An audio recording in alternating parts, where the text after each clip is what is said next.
Good morning and welcome back to the 2025 SPAR Swiss Epic. Today, day 4 of the 5-day mountain bike stage race, and we expect more classic Swiss Epic drama. This morning's start, La Punt, as the race heads through the wild, pristine beauty of the Swiss Alps in the Graubünden region. I'm Neil Gardner, and as he has been all week out in the field, Dario Linde bringing us his insights from the Scaletta Pass today and soaking up in the alpine air. And soon Max Kleur will be joining us in the booth, and of course along with bringing us the dramatic footage of the course, we'll also be hearing from Stefan Sam and Thomas Dietsch on the Bulls Media e-bikes. Plus we have a surprise guest here from the Epic series, Christo Toa. Welcome, Christo. Morning, Neil. It's great to be here. Yesterday's stage was, sorry to interrupt, yesterday's stage was a time trial, and we saw the two best teams in the race, in fact, give us a demonstration of exactly how it's done. And today is a transition day as the race heads back to Davos. 3 down, 2 to go, and we can't wait to see more action-packed racing. Stage 4, Into the Wild, they call it. It dives into Switzerland's wild alpine heart, rugged, wildlife-rich and raw. Potential thunderstorms in the area. Stage 4 route has been adjusted, and riders will still be tackling the Scaletta Pass. Before that, they'll be heading through the Val Susauna before that big obstacle of the day, the epic Scaleta Pass, 2,606 meters, the highest point of the week. It's a tough climb, varied surfaces, but of course we expect from the SPAR Swiss Epic the stunning mountain views, those alpine views that characterize the race. Then what goes up must come down, the descent, fast and technical from Scaletta to Dürrboden, followed by flowing single track through forests and meadows, and perfect conclusion to another dramatic stage. Very soon we'll be down on the line with the riders to hear how the week has been going.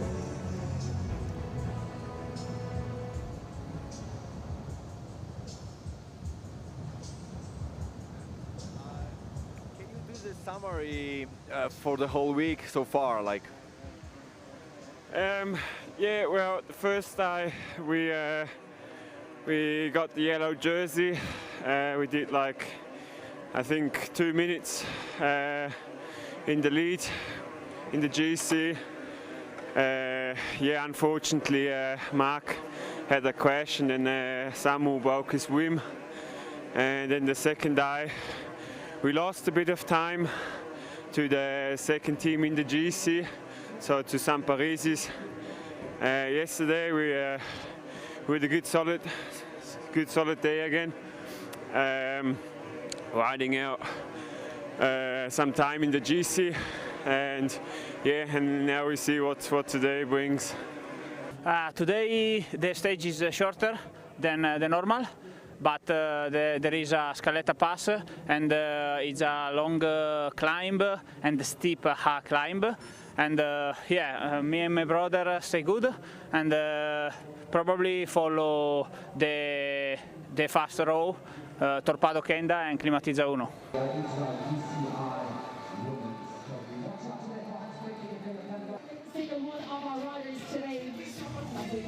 And earlier today we watched the riders just before they set off on this dramatic stage. 52 kilometers, 1,700 meters of climbing and 1,850 meters of descending, so very slightly downhill. And we see the leader jersey wearers of KC South and Fabian Rabensteiner. Torpedo Kenda Factory, the FSA team, absolutely dominant.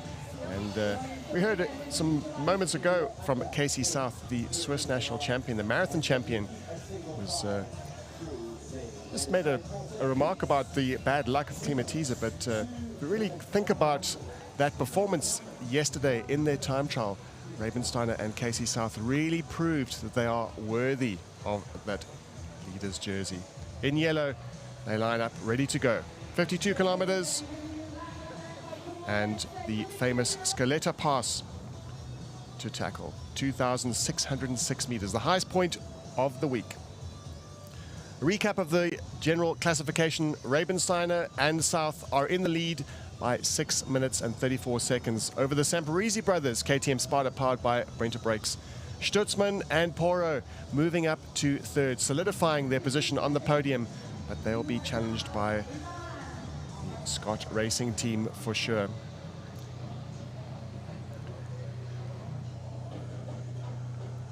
Under starters' orders, ready to go.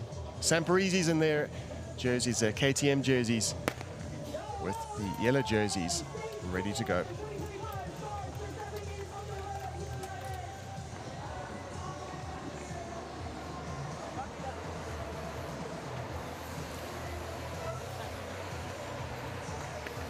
It's a standard stage today, a mass start for the riders as we watch the UCI professional men leave the start area on the transition day towards Davos. Race of Truth yesterday was stage 3. It was a mid-race time trial at the SPAR Swiss Epic, and it allowed Topada Kendra FSA and Efficient Infinity SCB SRAM in the women's category to exert their dominance over the race. The men in yellow and the women in orange really paced their efforts to perfection and proved that they are the strongest team in the race. The men winning by 1 minute and 14 seconds. Topada Kendra FSA, the team to watch today. Fabian Ramensteiner and Casey South, the Italian and the Swiss rider. Daniel, I think if we look at both the men's and the women's categories, yesterday was proof of who the strongest teams are in the race. But from now on, especially on today's stage, we'll see them. They've got nothing to lose, or they've got everything to lose, and the others that are on the podium, they've got nothing to lose except their podium positions. And for these riders, it's all about the win. And I'm sure they will ride very aggressively and try and make a difference and put the leaders under pressure. Well, that's the thing about stage racing, is that there are almost 2 races in one. There are the riders that are aiming for a stage win, which is well, we couldn't say equally prestigious, but certainly very prestigious. Most riders, they'll always choose the GC over a stage win, but in a situation like this, towards the end of the race, the stage hunters will play a role in the racing, and very soon we'll be down on the line. Just a moment to talk to the leading women. Before that, we're having a look at the virtual GC, the current GC, in fact, of the women's category. Vera Lorza, Alexa Skada are in the lead with just under 9 minutes over What's your Buff tactics Megamo. for today? Yeah, today it will be a hard race.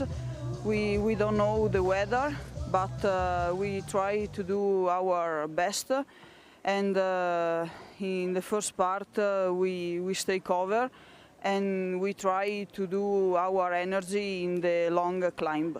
And Janina Boost. And after 3 epic rides and epic stages of the 2025 SPAR Swiss Epic, please welcome Alessia Ney and Kim Ames from the Bulls Swiss team. Fantastic performance. They got onto the podium yesterday, and we're excited to see them on the time checks, as they made good after this week. They had just narrowly missed out on the podium in stage 1, very close to the podium, and stage 2 having not as good a day as they had on stage 1, but the race of truth in the time trial, they made good and stood on the podium right next to the race leaders Vera Lorza and Alexa Skada. They look dominant in that leader's jersey. Yesterday, the Efficient Infinity SCB SRAM team won by 3 minutes and 36 seconds. So the women's race was close up until that point, but certainly the Namibian and the American asserting their dominance over the rest of the field. Buff Megamo in 4th at 4:34. We did expect more of them, but 2nd, 3rd, 4th and 5th place on the day yesterday in the race of truth, the time trial. Riders were within a minute and a half of each other. So very close, all to play for, but certainly looking very dominant. Efficient Infinity, SCB SRAM, and they head off on their way, the 52-kilometer journey to Davos, but not before they've climbed 1,700 meters and scaled the Scaletta Pass and tackled the challenging trails down to Dürrboden. It's an exciting day out, another exciting day out on the fourth stage out of 4 out of 5 of the SPAR Swiss Epic. And the SPAR Swiss Epic is part of the Epic series portfolio of mountain bike races. And with me, we just introduced him earlier, Christo Toa, who's the marketing manager and strategy manager of the Epic series. And so, Christo, tell us a little bit about the Epic series and what it's all about. Yeah, Neil, I think the Epic series is a portfolio of mountain biking events around the world, and our aim is to give our riders, take them to iconic locations around the world and ensure a premium experience. And what we've also seen is this community of riders that's been building over the years and becoming friends and meeting each other at events, and then you see them teaming up at other events throughout the year. It's about Race the World and finding those iconic places, those iconic mountain bike destinations. And we're looking at the scenery and the varied scenery. What really, in each of the events, which is how do they differ in terms of character? I often get asked that question, and also which of the events are my favorite event. Having been in this role for a while, I've had the fortunate opportunity to travel to all of the events and experience some of them, and also take part in some of these events. And each of the events are very unique and offer a unique experience for the riders. The favorite and the one that is obviously the crown jewel would always be the Cape Epic, and I think that is the real test for any mountain biker, is coming to South Africa and taking on the Untamed African Mountain Bike Race. But then throughout the season, we've got these other events that each offer its unique character. We've all heard about the Absa Cape Epic. It's the pinnacle of the Epic series, you said, and it's in terms of the trail differences. What can a rider expect if they've, for example, if they've completed the Absa Cape Epic? What can they expect from the Swiss Epic, for example? Yesterday, it's funny you asked that question, Neil. Yesterday I actually spoke to a rider that I know from Cape Epic that's done several Cape Epics, and actually also quite a few Wines to Wales events. That's also an event down in South Africa. And this is his first experience riding a mountain bike in Europe, and his response was that in South Africa it's a lot of ups and downs and the terrain is a bit more rugged. But here you need to keep your wits about you for a very long time. So it's about concentration and making sure you pace yourself on the long climbs. You can see on today's profile, especially with the up to Scaletta Pass, which is for most of these riders will take them more than an hour to get up there. And then there's also a 30-kilometer descent coming down on the other side, and that's where the difference comes. I think the trails, each location, and especially in Switzerland, the trails are pristine and unique, and it is a mix of natural trails, but then also a lot of flow trails, which I know a lot of the riders enjoy. If you don't grow up around these areas, it's not very common that you'd get a descent that would last over half an hour, for example. Yeah, 100%. I think there's not a lot of places you can go to where you can even train for something like that. So for a lot of these riders, a definite highlight of the week will be this afternoon when they come down from the top of Scaletta Pass, knowing that the finish in Davos is waiting. Well, that of course does give the locals a bit of an advantage, the locals in Switzerland who did grow up in these areas and grew up riding mountain bikes. But it doesn't take away any of the fun and the excitement and the novelty value of tackling some of these trails. If you've been riding in South Africa, for example, for all of your life, like both of us have, in fact, it's an absolute treat to be riding in different parts and just to experience the trail surfaces and understand how different mountain biking is all over the world. Yeah, I think that's what makes it exciting, and also why people travel around the world to ride different trails. And it's about, like South Africa, we all know, we know well, Neil, you and I, that's done many Cape Epic trail rides, and within a lot of the routes it's a lot more dusty and loose on the trail surface. Where here, I think there's a lot more grip, but there's also a lot more technical features that are on some of these trails. And just talking about the weather, we keep an eye on the forecast with really a close eye on the forecast, you could say. And we had a warm start to the SPAR Swiss Epic. There was temperatures reaching up to 26 degrees or so when we left Davos, and then Le Punt as well. And there was a bit of rain overnight after day 2, and conventional wisdom would say that would adversely affect the conditions, or certainly the conditions of the trail. But in fact, our insights from Dario out on the course said it's actually better, where the rain just gives a little bit of firmness to the soil and a little bit more grip.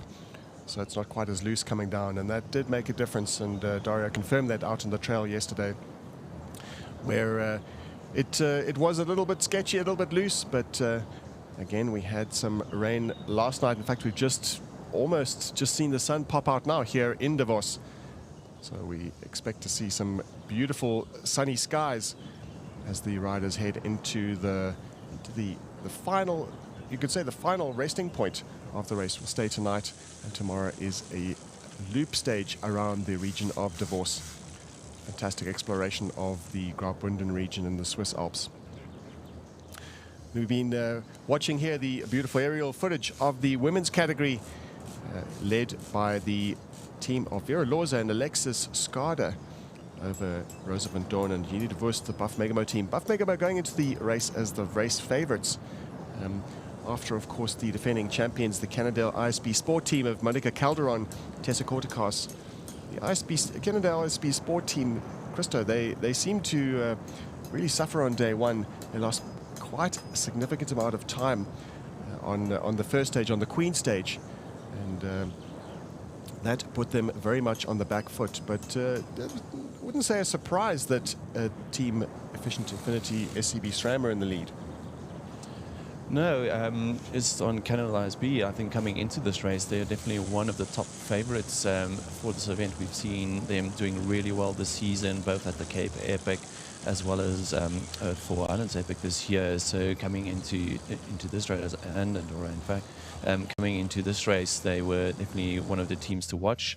Alexa and Vera, we've seen them combining as a combination twice at the Cape Epic before, and in that race they've done really well, but there's a different dynamic that we see at the SPAR Swiss Epic this year, where I think something has really clicked in that combination, and that can be anything. It's just communication on the bike, or just understanding your partner and where their strengths lie, and where you guys can complement each other. Because what is unique with the Epic Series races is that all of the events are team events, so it's always the combination of 2, and 1 + 1 doesn't always equal 2. Exactly, and 1 + 1 can equal 1.5, or it can equal 3. And with a really good partnership, really good team dynamic, it is a major part of the makeup of what makes a successful campaign at any of the Epic Series events, with such challenging distances and challenging terrain, challenging amount of climbing as well. The riders need to be in tune, and form does vary. Form differs throughout the week in each individual rider, and although they may be evenly matched in terms of firepower, it's really a matter of keeping in touch, keeping communicating. In case one of the riders, the other rider, happens to have a bad day, that's really important that the other one knows about it as soon as possible, and that's why communication plays a big role just in that aspect of form. Yeah, I think that is the very unique about this event, is that you always need to look at where your partner is at, but it's also that partner that needs to be honest about how he or she is feeling at that point. Because if you push too far, especially at the front end of the field, you will find that one of the partners starts struggling, and if they don't communicate that they are having some issues and they overextend themselves, you might actually find yourself losing a lot more time at the end of the day than just slowing down a little bit, recuperating, and then setting a pace that is comfortable for both riders. But obviously, the front of the field, those margins are very small. And of course, we're at the front of the field right now. Excuse me, as we head up to the early parts, the early kickers of the climbs, when the riders all seem to be together. Relatively flat section of the course as we head towards the Scaletta Pass, and we have Dario Linda right on the Scaletta Pass. We dropped him off this morning. We saw him as he headed off, and we expect to see some interesting insights from him out on the trail. He is from Switzerland. He knows these trails absolutely intimately, and can't wait to hear what it's like at the top of the highest point in the SPAR Swiss Epic. So good morning everybody from the Scaletta Pass, 2,606 meters above sea level. This is the European seashed. All the water on that side is going to the Rhine, the water on that side is going to the Inn. Yeah, and the weather is probably going to be a problem later on. We expect some rainfall up here, and that makes this trail down here into the Disma Valley, yeah, pretty slippery, pretty technical. Riders have to take care. Even the uphill here from the Alp down there, yeah, it's pretty hard. But it's so fantastic up here. Weather is pretty cool. It's around, yeah, let's say 16, 17 degrees at the moment. And we're ready for everybody. We cheer for everybody. Come on!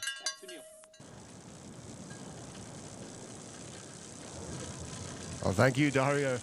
And again, bringing us just the inside knowledge, the know-how of what it's like right at the top of the Scaletta Pass. We're going to be seeing some dramatic images. Last year we were treated to them, and this year again. And last year we saw the race really split up on that climb.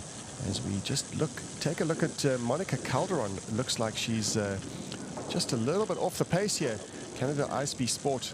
Oh, I take that back. That's actually Monica Calderon. We see we can determine Monica Calderon from Tessa Kortekos. Calderon loves to stand. Tessa Kortekos prefers the seated position when climbing, prefers to put in a good rhythm, but unfortunately she seems to be having a tough week out on the bike. It happens. They've had a successful year so far in terms of season. Had a really excellent performance at the Absa Cape Epic. And it's a long season for some of these riders to continue form all the way through. Yeah, 100%.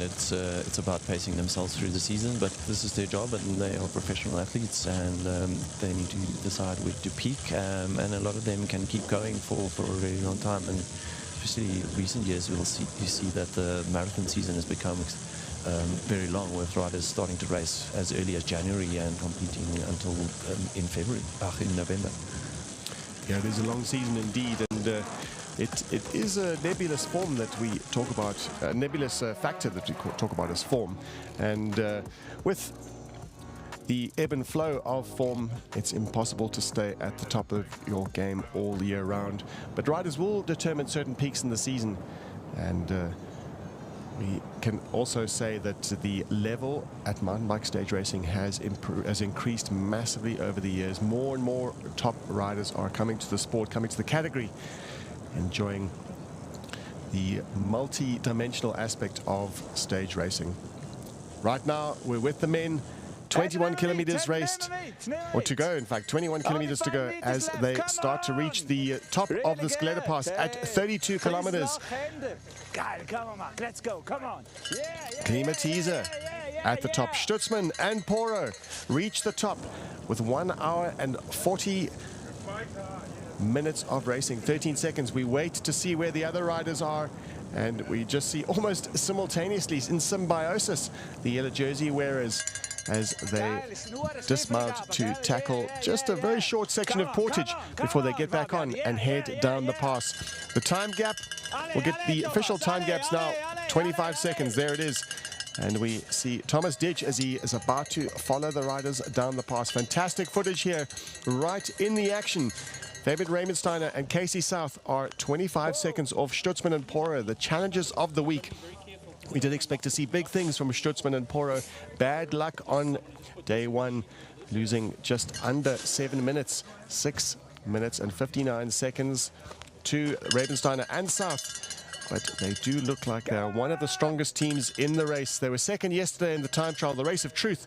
Ravensteiner and South stamping their dominance over the race, proving that they are the strongest. But today, and the Scaletta Pass could show them other things. Right now, it's about managing their efforts on the downhill and not taking any risks. Good move from Stutzman and Poro, putting pressure on the yellow jerseys as we see the rest of the field, including the Samparese, come through. Samparese brothers have put their name in lights last year, in fact, going into the yellow jersey in a dramatic stage 1.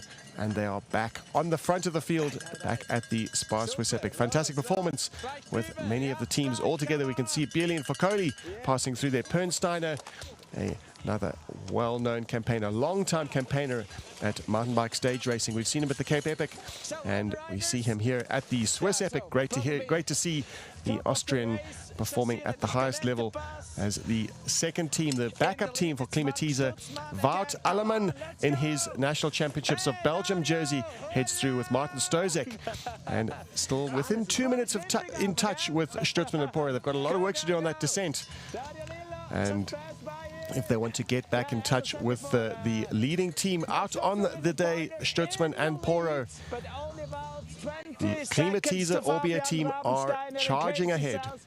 The leader's jersey on second place.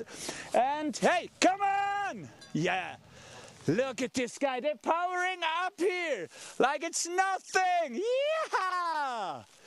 Hure schön da oben. Ja, komm jetzt. Jetzt hast du es gerade. Schuhe rutschig aber, gell? Der Stein hier. Go, go, go, go, go. Yeah.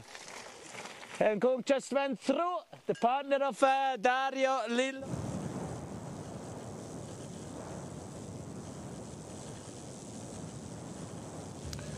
Yeah, Poro and Stutzman in an ideal position at the moment for the stage win, and this is what we spoke about before. Yeah, what a move from them, and it's to 25 seconds is a really small gap, and with a climb as huge as the Scaletta Pass, we've seen it. Basically, we've seen riders being gapped by minutes in this section. So good performance from the yellow jersey wearers to minimize the damage, because Stutzman and Poro almost have nothing to lose. They are in third spot overall. That really it's a win or nothing situation for this stage. And they will be not only hunting the stage, but they'll be hunting the overall general classification, looking to put time into KTM Sparta, powered by Brent Brakes, the Samparisi brothers. All to play for out on the pass. And the legendary Bulls team, Urs Huber and Axel Kortinat. Rodil is also still on the pass. We'll wait to see what kind of a time gap we have on them as they pass through this timing check where Dario is right now. With all this rainfall here, it's so slippery, definitely slippery on the way down till the Dishma, and from the Dishma back to the falls. It's a flowy trail, it's really fast. Riders have to take care not to take a flat tire or something like that because of the sharp rocks. But yeah, we see the bike busters coming through. Yeah, die, come on, yes. Ah. So beautiful. Now we have sunshine again and rainfall. Where's the rainbow? Can you see the rainbow? Ah, come on, where's the rainbow? Yeah, schön. Gleich bist du oben, jetzt hast's. Sauber. Alle Marek. Ciao, ciao.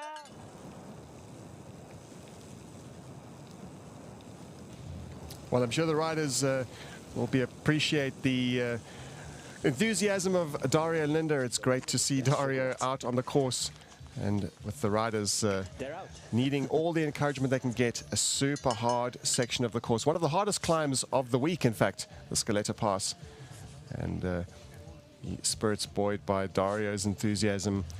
And we're right now at the very top of the course at that time check. We'll be able to get you some live timing results as soon as they become available. But what we can look at right now is just at the Scaletta. That's the 32-kilometer mark that we're looking at right now. Klimatiza Orbea, just to recap, they were the fastest after 1 hour and 40 minutes of racing, 13 seconds. Topata Kenda FSA, 25 seconds back. The Samparisi brothers, 1 minute 24. In close attendance, Scott Racing 2, Bieli and Fokoli. And a new team rising into the mix. Dimont Marida, Herman Pernsteiner, and Philip Val.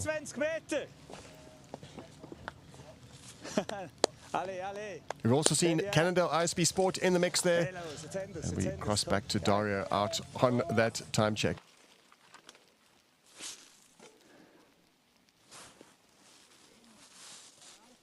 Yes!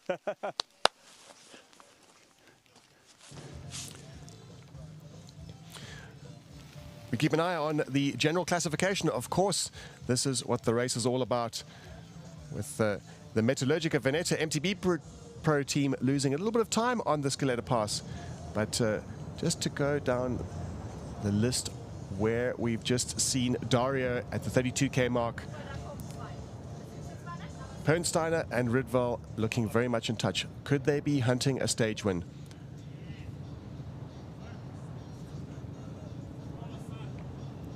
Let's take a look at yesterday's highlights.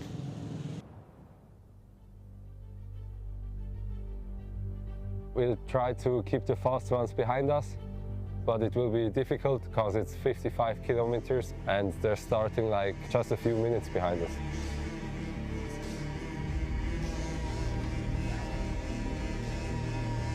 You're really asking me what makes that place special? I mean, just look around. It's incredible. This morning we are at stage 3. We've got a time trial. We're racing from Bernina Pass at 2,300 meters all the way down to La Punt, where we've been racing for the last couple of days. It's actually the highest start we ever had in the history of the whole Ebike series. And yeah, it's the first ever time trial in the history of SPAR 360. It's going to be an exciting day. So the slowest riders will start first, and then we run down eventually till we get to the top 10 men. They will start at 1 minute 30 intervals, and they will go the final 10 riders to start. We are really motivated, especially after yesterday. It gives us some extra motivation. It's a beautiful drive up here, and it's making me stoked for this descent. And it's kind of fun being the one chasing. Like, it's a good goal to just try to catch the people in front. I'm gonna chase this one. Let's go. It's really nice to be up here at Bernina Pass and go the flow train down to Pontresina, and then some sharp uphills and nice flats to La Punt. And we hope to do a good pace over the whole stage and try to go as fast as possible to La Punt. Just have to forget about the pressure about the others too, because you can't change it, and just keep your own pace and go with the flow.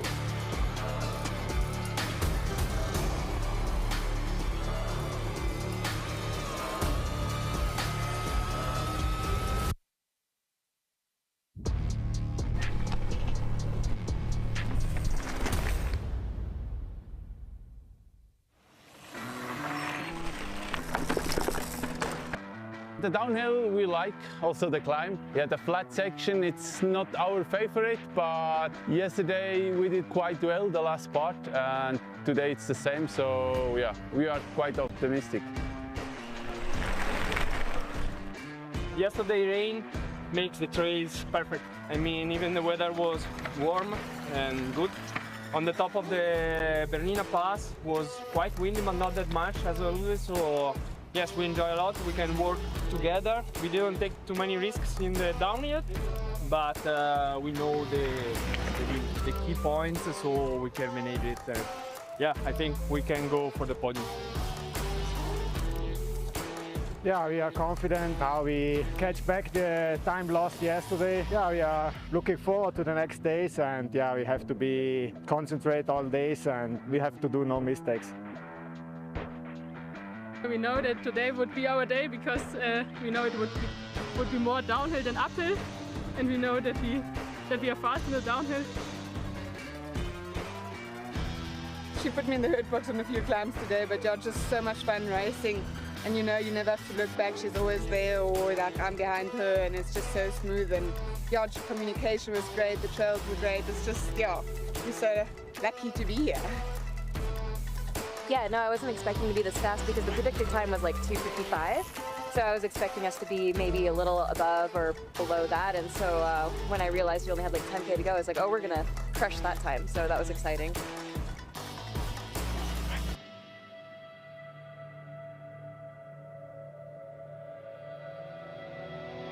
The legs was perfect, and also in downhill I'm feeling well. The third place quite good, but we are also today on the podium, and see you tomorrow what's happening. Tomorrow is a proper day. We're going over the Scaletta Pass tomorrow back to Davos. I know that climb oh too well. It's a hard one. I'm really prepared. Alexis for it mentally. Anything can still happen, but I think we're feeling good and we're excited to still race, and we just have to keep it smooth from here on. Here on the finish line, stage 3, the UCI women were on fire today. Vera Losa and Alexis Scaletta once again for Efficient Infinity SGB SRAM. They delivered. They went 2:22 and took the win by over 4 minutes today, extending their lead on the general classification. Second today, well done to the Bulls Swiss team, the new team on the cards. They were third on the GC yesterday, and Kim and Alicia moved up the standings. What a day they had today. Katarzyna and Georgia, who once again deliver a podium. Climax, albeit came across the line looking good and hunting. Samuel Porro and Mark Stutzman on fire as they continue to move up the general classification. The win today, though, led out by the Chiavita leaders jerseys. Well done, amazing to Porro Kenda FSA, Fabian Ravensteiner, and a fantastic ride from KC South. They went 1:57.26. They went 55 seconds faster than anyone else today and consolidate their lead at the top of the men's race here in 2025.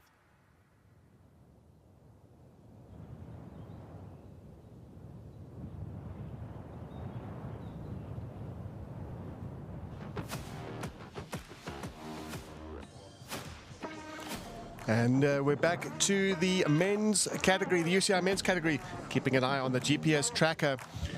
And live right now, looking at just the location of the riders. Klimatiza Orbia are still charging. The Tapada Kende FSA will be able to have a look at the time checks in just a moment to confirm that. But the team of the day, Klimatiza Orbia, are looking hungry for a stage win. Also keep an eye on Dimont Marida. We have a good feeling about this team to round out that podium, but they've got a lot of work to do to catch up to Scott Racing and KTM Sparta. The Samparizis, the ever ambitious, and they race with their hearts, the KTM Sparta, powered by Brent Brake's team. We've seen some dramatic sprint finishes from them, and they will no doubt want to also get onto that podium. Looking at those time checks at Dürrboden, Stutzman and Porro have gone full gas down that descent, putting over half a minute into Ravensteiner in South. The Samparizis also in close attendance, and we look down the leaderboard to see pretty much that it's revealed that the teams after second and third are all pretty much together effectively, Christo. Yeah, for sure. We see that the first team, they're really taking probably a lot of risks on the downhill because they know if they can put the other teams under pressure now chasing, and they would be in that position where they need to decide how much are they willing to risk, or do they conserve and make sure they stay in their GC positions, or they're going to try and chase the stage. Yeah, interesting things playing out here out on the course, and still up on the pass. Dario Linder is going to be talking to us again as he waits for the UCI women's category riders to come up. I hope you'll catch a glimpse of them as they head up the Scaletta Pass at that time check where we saw him welcoming the riders. Shining up here at the Scaletta Pass, and that's perfect because it was heavy rainfall just a few minutes ago. It's so slippery up here, the rocks are slippery. We have a technical section right over there. No one did it till now. Was pretty close. Some riders, we will see if you can do it now. The rocks are so slippery. It's so heavy up here. They had this real long climb on this day, on this second last day. Here is Engadine. Here is the falls. The falls is waiting for the riders in the village there. And yeah, at the moment, the weather conditions look better. But we heard some thunder right over in the back. We don't know what to expect at the moment. Hopefully everybody comes through dry and safe. And now we're waiting for the women's. And had a look down. They're not here yet. We're waiting for them, and we're back. And we go back to you, Neil.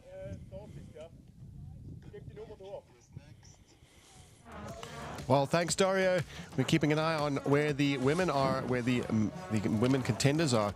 And just having a look at that tracker, we see that the team of Alexis Scaletta and Vera Loza are having another incredible day out, but not as good as the Klimatiza team. The Klimatiza Orbia team are charging, and right now we're with the yellow jerseys, the chasing team, chasing after the team of Porro and Stutzman. have taken all of those risks, and we can see just how fast the riders are going down. We're joined and we're receiving this footage, the incredible footage from the trails from the Bulls Media e-bike, Thomas Ditch, as he follows these riders, the main contenders, the men in yellow, currently in second place on the stage. Having lost around about a minute or so, they have a significant buffer on overall general classification. But that is just a quick idea of how much time Raymond Steiner and Casey South lost to the charging Stutzman and Poro in those sectors. The main sector, in fact, we could say almost equally, the climb up to the top of the Scaletta Pass and on the descent, they seem to have put more time on the descent, which says one thing and one thing only. You said it, in fact, Christo, is that it's all about who wants it more, and they have taken some risks on that downhill. They're all more or less on the same level in terms of skills, being the top mountain bike stage racers in the world. They know these trails, they know mountain bike stage racing, they know descents, and they know how to ride descents blind. I think that's really the major skill that sets these riders apart, is they're able to ride at almost full pace, not knowing the trail.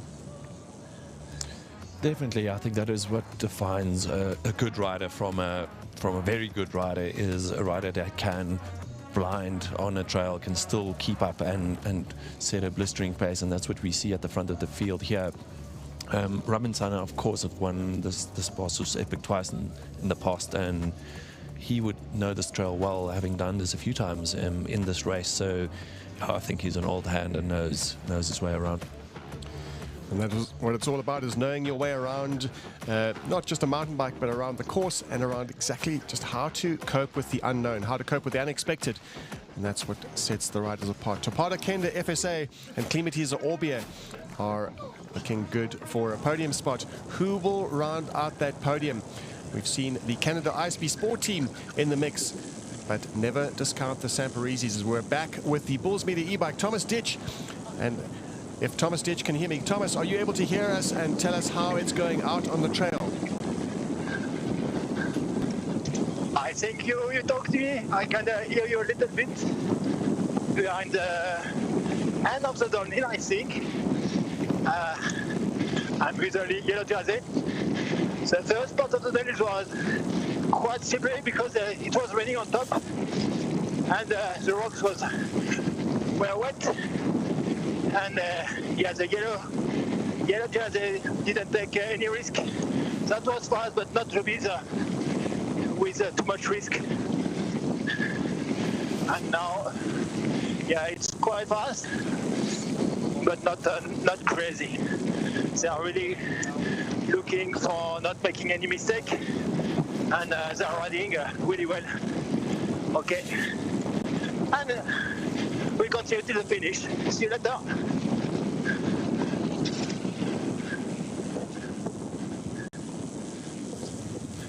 Well, what great footage and commentary from Thomas Ditch, really getting a sense of what it's like down on the ground. You can hear from just his demeanor following the best mountain bikers in the world, and confirming what we spoke about earlier, that everything is under control. They may not be leading the stage, but they are leading the overall general classification by a significant margin, significant enough not to take too many risks, to ride, to stay calm, not take any more risks than they need to, because they have that buffer, that significant buffer of 6 minutes and 34 seconds over the Samparezis, but most notably the team out front, a buffer of 6 minutes and 51 seconds over Climatiza Orbia. Stutzman and Pora are charging, but if they need to have any hope of gaining those yellow jerseys, they need to make up at least another 5 minutes on the very mature performance of Topada Kenda FSA. Raymond Steiner and Casey South. Raymond Steiner,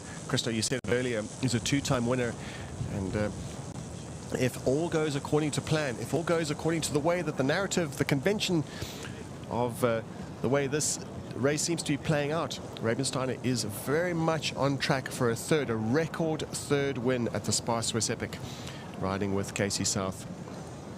Casey South has he's riding in the National Championships jersey. He is the current champion of Switzerland, and we get a chance to look at the women's category with 20 kilometers to go. Still on the Scaletta Pass, and looks like in the lead, Alexa Scada and Vera Loza, currently leading the stage and leading the overall general classification by just under 9 minutes, 8 minutes and 54 seconds over Buff Megamo. We wait to see where Buff Megamo is out on the stage. It's an exciting day out on the trails in both the men's and the women's category. Vera Loza, Alexa Scada, another great day out for them. In just a moment, we're going to be hearing from Max Klur. He was with the riders at the start this morning in Le Punt. Today's a transition day from Le Punt to Davos. A 52-kilometer stage, 1,700 meters of climbing. We have had some, it's a bit of a weather day today. We had some downpour in Davos earlier on. And although the trails get firmer, we get wetter out here. And right now, we look at the skies carefully to see how that will affect the racing. Doesn't seem to be affecting the front riders at the moment in the women's category, the team of Alexa Scada and Vera Loza. But weather will play a role, certainly for the amateurs. Spare a thought for the amateurs as they are still tackling the Scaletta Pass with the top teams, the top UCI teams, already almost, you could say, the day is done for them. We just see there just a moment where there is a short portage section. Just from the speed, we can determine just how steep it really is and how wild and how raw it is. And Max, having just joined me in the studio, and we say the studio loosely, it's a beautiful booth with the most incredible view of the Swiss Alps right in front of us in Davos. How is the drive from Le Punt? Neil, good morning, and good morning to all our viewers. So good to be back in Davos. Sad to leave the Engadin Valley, of course, this morning. We've had such an incredible 3 days there. But yeah, coming over the pass, lots of traffic, obviously, a bit of roadworks, certainly some rain, and definitely saw some lightning on the way down as well. But the fact is that we're here, we're on the finish line, and we're waiting for our riders to come home to the finish of stage 4. You mentioned earlier Fabian Renassana, obviously looking for that third win. He will join Lucas Flückinger with 3 wins. Lucas Flückinger also with 3 wins, so he will definitely be matching the record of Lucas Flückinger on a 3-win streak here at the SPAR Specific. But Neil, these views are just incredible. Look how extreme that is. Well, we've been focusing on the riders, and they are certainly the heroes of all of them, from the first rider to the 600th rider. It's really, we have to celebrate them. But let's not forget where we are and just look at that view. The Scaletta Pass, the legendary pass, heading up to the 2,600 meter mark, 2,606 meters to be exact. We are in Switzerland. We like to be precise. And it's still a bit to go before they breach the top. And they are followed by the Bulls Media e-bike of Stefan Samo. We'll need to just check if we can hear Stefan at the moment. We are being treated by some incredible footage from the drones as we see Alexa Scada following her Namibian teammate Vera Loza, setting the pace on the Scaletta Pass. Wild and raw, a little bit unlike the flow trails we've seen throughout the week, and that is the beauty of the SPAR Swiss Epic, is that contrast between those perfectly manicured trails where you can really let the bike go. And they talk about trusting the trail builder, and this is very different. This is wild country out here in Switzerland, super pristine. We were up at the parking lot in Dürrboden just earlier today, and the fresh alpine scenery, the fresh alpine air is just something else, nothing to compare it to. Neil, you're absolutely right, and they say you don't know till you've been there, and those who know. When you smell that crisp mountain air, that little bit of breeze coming through, we get back to see what's happening with Stutzman and Porro now, and that is then coming through. And it looks like great riding there. Again, Mark Stutzman taking the lead, Porro on his wheel as they make their way through. We're looking at the gaps now. Ravensteiner and South through that 46-kilometer mark, 39 seconds. So Stutzman and Porro continue to break down that overall GC lead, but have they left it too little too late? Was that first day, that back wheel, a smash of the rim, just too much to come back from, Neil? Well, it's all part of mountain bike stage racing. It's very easy to say, oh, what could have been, what would have been. But breaking a wheel is unfortunate. It is bad luck, but that is all part of it. And they know, and they'll admit just as much as anyone, is that it's all about keeping the bike together, keeping the body together. And it's not just about absolute raw firepower. It's about survival as well. We saw how raw and wild we were out on the trail there at the Scaletta Pass. But it's still nothing taking away from the incredible performance of Climax Orbia. They're getting their name in lights. Trupchun and Poro, the experience of the two, are showing here. They took some significant risks on that downhill, but Topada Kende FSA have shut down 20 seconds and gained back some time. KTM SPAR powered by Brent Brakes, the Samparisi brothers, 1 minute 10 back. And we're looking to see where the rest of the teams are. There's 3 spots on the podium, and Climax Orbia look highly likely to be taking one of those spots along with Topada Kende FSA. They're defending the race lead, those yellow jerseys, admirably and perfectly. In fact, they are measuring their efforts perfectly, just like we saw them yesterday in the time trial. They hardly put a foot wrong, winning yesterday's race of truth. But that 3rd spot on the podium, who will it go to? KTM Spada, Metallurgica Veneta, Cannondale ISP Sport, very much in contention, all riding together.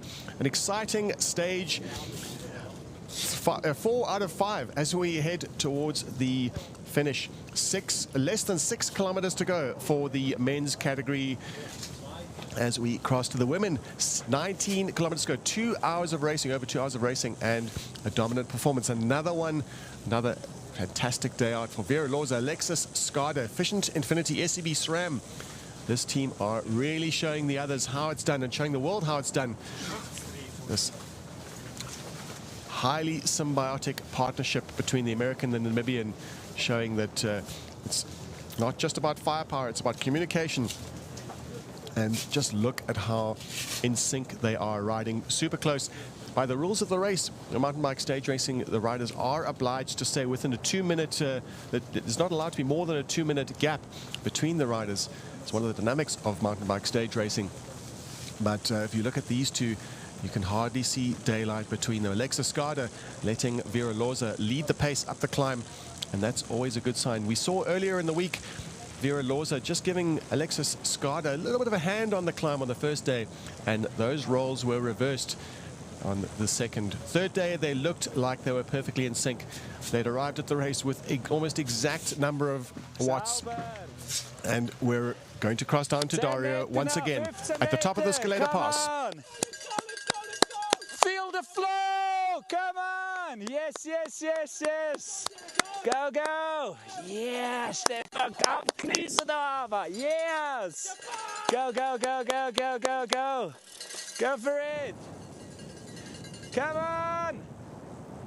20 nur noch! Jetzt sind es nur noch 15! 13! Sauber, ein guter denn da oben! Sonst gibt es Gipfel wie, die haben einen Gipfel schäl. So Dario having fun on the top of the mountain. You can see the first mixed team there, Vera Loza, Alexa Skada catching up with that first mixed team, and Dario waiting for the weather to come in. But interestingly to see now on the general classification, if we look at the men's race, Mark Stutzman and Samuel Pora have moved up into the second place on the GC. They are now about 52 seconds ahead of the Samparisi brothers. Consistency from Diego Arias and Nicola Taffarel from the Metallurgica Veneta team as they hold on to the 4th spot at the moment. But as Neil said, not long now, the riders starting to make their way towards the finish line. Well, they're close. They can almost sense it. We don't have time checks after that last one, but at the 46-kilometer mark with 6 kilometers to go, Climax Orbia had a 39-second advantage over the team we see here. Topada Kende FSA, Ravensteiner and Casey South. And if Thomas Ditch can hear us, perhaps we can cross to Thomas and he can tell us a little bit about what's happening on the ground. Thomas, can you hear us? Yeah, I can hear you. Yeah, we are on the 4 last kilometers. And yeah, it's raining, start raining, like not heavy, but proper raining. And yeah, we'll be happy to reach the finish, I think. It was it's a tough stage.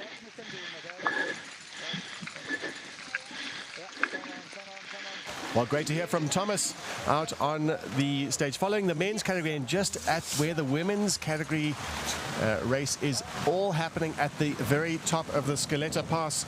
And looking at those time checks, Dario is with them right now.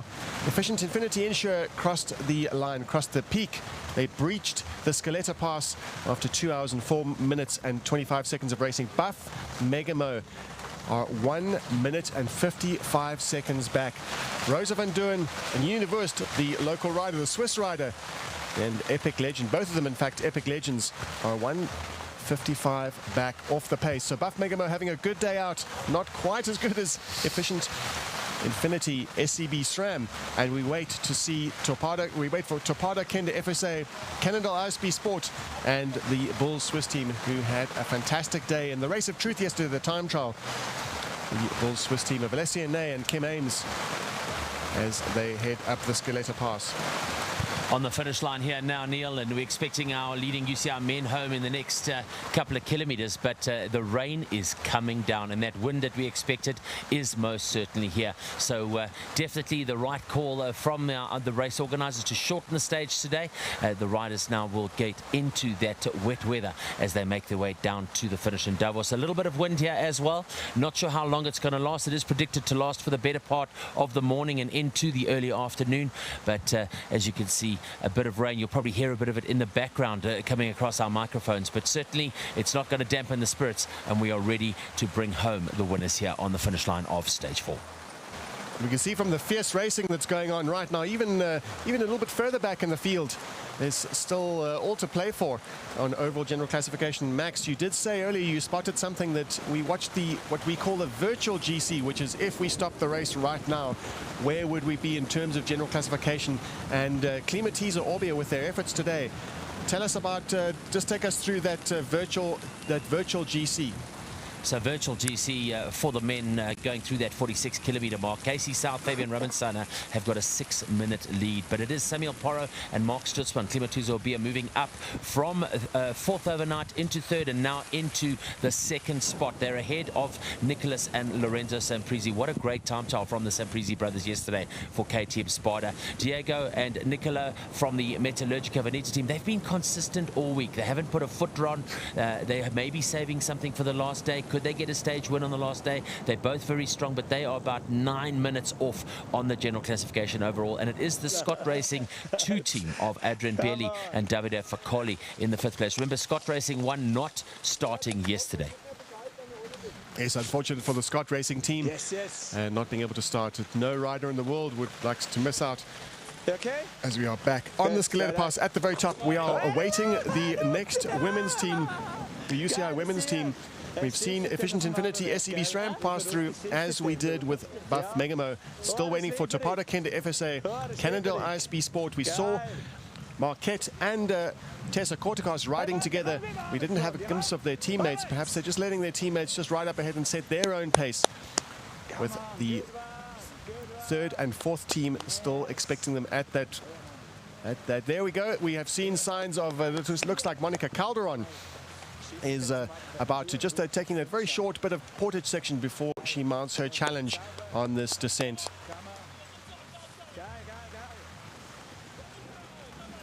That in fact was Tessa Kortekas, who is identifiable by those stripes on her sleeve.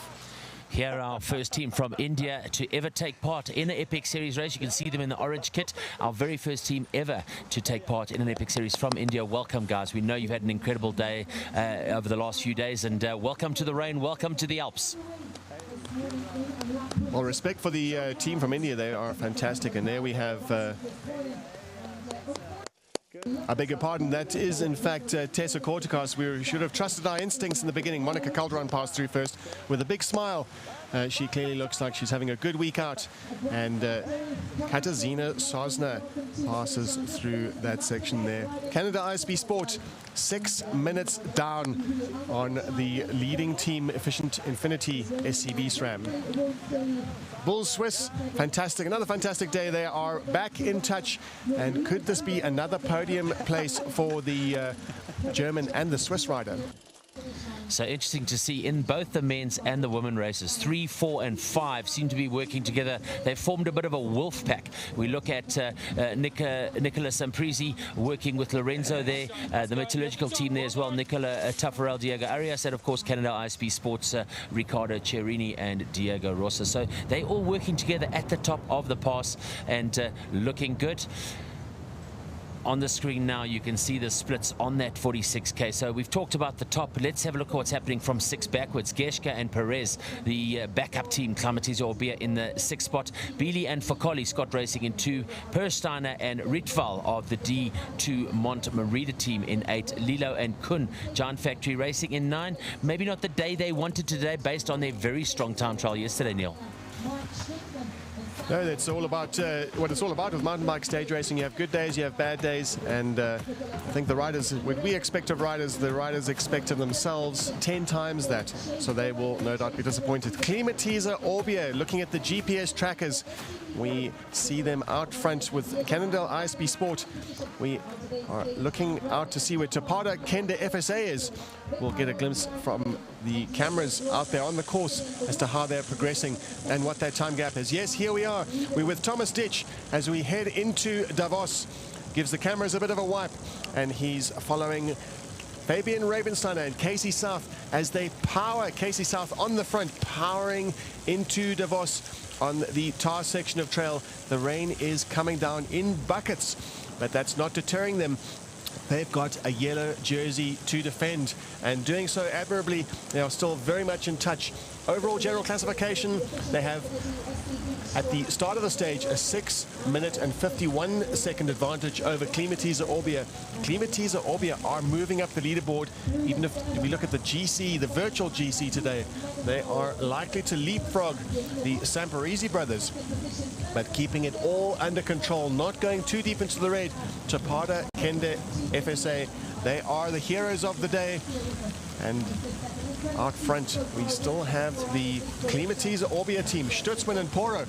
In just a moment, we'll be having them, we'll be seeing them at the finish line. Absolutely. So nice to be following the leaders' yellow jerseys here. But here they come now. Ladies and gentlemen, welcome them home, Neil, as they come across the line. Well done, Mark Stutzman and Samuel Poro take another stage win. These guys are on absolute fire here in 2025. Well done, gentlemen. Well, that's 2 stage wins out of 4, and a fantastic performance from them. A disappointing day 1, but they are making up for it in spades, as a completely different agenda is the Topada Kenda FSA team. Ravensteiner and South, they are about to cross the line, as we see them they will not even raise their hands in celebration. They get second on the stage, but it's all about defending that overall general classification. They don't want to miss or lose a single moment, and here they are. Ravensteiner and South, another fantastic day out, defending their yellow jerseys, and we'll be able to get some official results now, but right now we can say that they've only lost 32 seconds. Neil, you can see the water just waterlogged the grass, pulling at the wheels as they jump onto the grass here towards the finish line and sapping those last vital watts. Here they go now. This is another sprint finish. Will the Samprisi brothers take it? They come through to the finish. They've won 2 sprints in the past. Now we spoke about this wolf pack hunting together. Samprisi brothers have timed it perfectly. They're going to take another sprint finish. They're going to go 3rd on the podium for today and 3rd on the stage. That'll push them to 3 on the GC.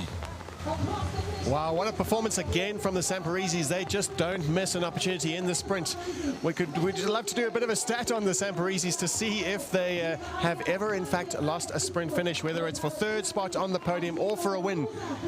Fantastic for them. The rest of the UCI men on a shorter stage, 52 kilometers, tight racing all round. So coming across the line there, Scott Racing 2, Adrian Beely and Davide Focoli. With them, Luis Perez Martinez and Sebastian Gishka of Climatiza Orbia 2. That is 7 of our UCI men's teams across the line. Neil, I'm going to leave you. I'm going to rush quickly, go get some interviews, and I'll be back to bring home the women's race with you shortly. Thanks, Max. Great to have you here, and watching the race unfold was an absolute pleasure because it was an exciting day out. Stage 4 La Punt to Davos. Some dramatic racing and equally dramatic weather. We had a cloudburst. We've seen lightning strike the peaks. Apologies for the thunder. The thunder was rather, the timing between the thunder and the lightning was alarmingly close as we're sitting here at the finish in Davos on the field with Max Kluwer, and out on the field we saw Dario Linder reporting from the line as he watched the UCI men's and the UCI women's category passing through that time check. And just a bit of insight with Mark Sturzman in great spirits, riding with Samuel Pora, winning stage 4. Congratulations all round. All very happy with their performance. And all moods have changed since their disappointment on stage 1 when they lost just under 7 minutes. But let's look down that list there at the finish. UCI men in 5th place, Kirini and Rosa in 6th place, Bieli and Fokoli, with Perez, Martinez and Gesh in 7th place. Top 10 finish on today's stage, no mean feat as the riders begin to pour in.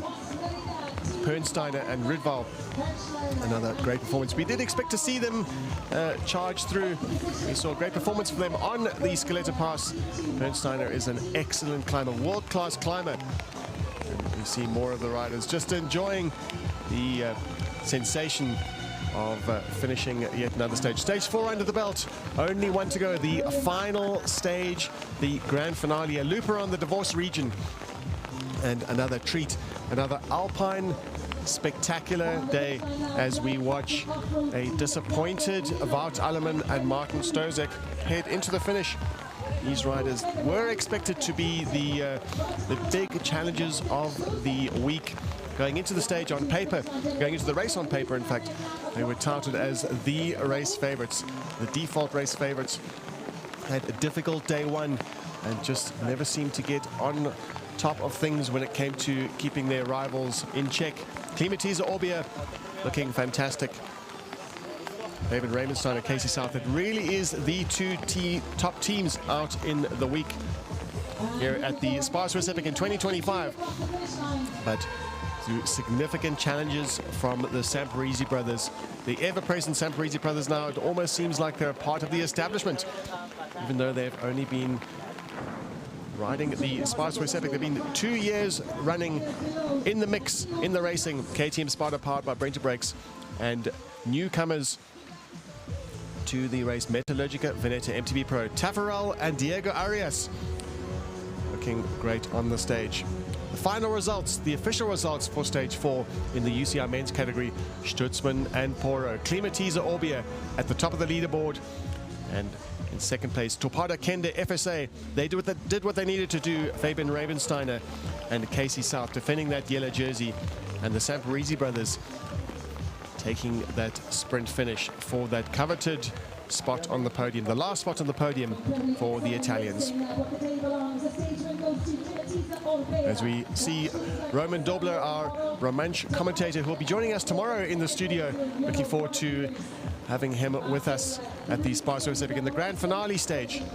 But right now we're seeing scenes of just glimpses of what the riders would have had to contend with throughout the stage today. Once they passed the Scaletta Pass, they descended and experienced the thunderstorms that we're experiencing here in Davos right now. Looking up at the skies, it's still pretty wet.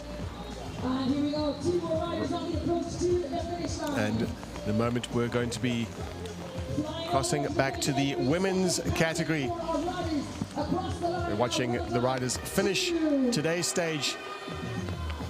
A wonderful day out for the Austrians. We just saw them finish the race, finish the stage. And they'll be looking forward to another day out on Sunday. Today's Saturday. Final stage is tomorrow at the SPAR Swiss Epic.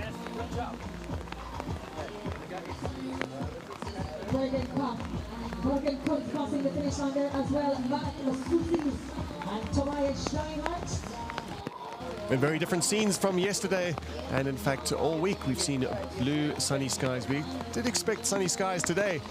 We had a cloudburst this morning, but not to be unusually warm weather throughout the week. And of course this is Switzerland. We are in the Alps, where things are unpredictable when it comes to the weather, the racing, We've seen some dramatic racing too. Just to recap exactly how things have transpired throughout the week. We had a remarkable performance from Topada Kende FSA going straight into the yellow jersey, Ravensteiner and KC South, with some bad luck with the Climatiza Orbia team. The Samporizis very much in the mix. Climatiza Orbia moving up that leaderboard on stage 2 up to 5th and then into 3rd. And we'll be hearing from the official timing results in a few minutes how they are on general classification. By our calculations, the Climatiza Orbia team will leapfrog the Samporizzi brothers into 2nd, but still looking dominant with over a 6-minute buffer is Topada Kende FSA team.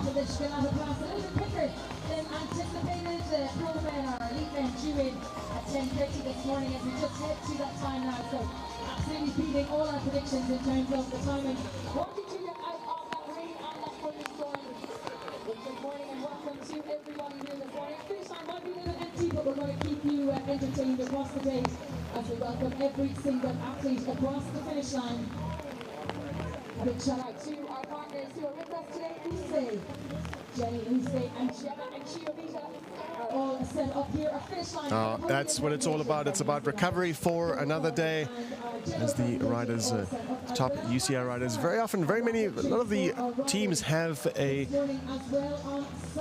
professional backup crew that will give them their recovery drinks and all they need to do to recover, to regenerate after a long day, a long stage out on the course.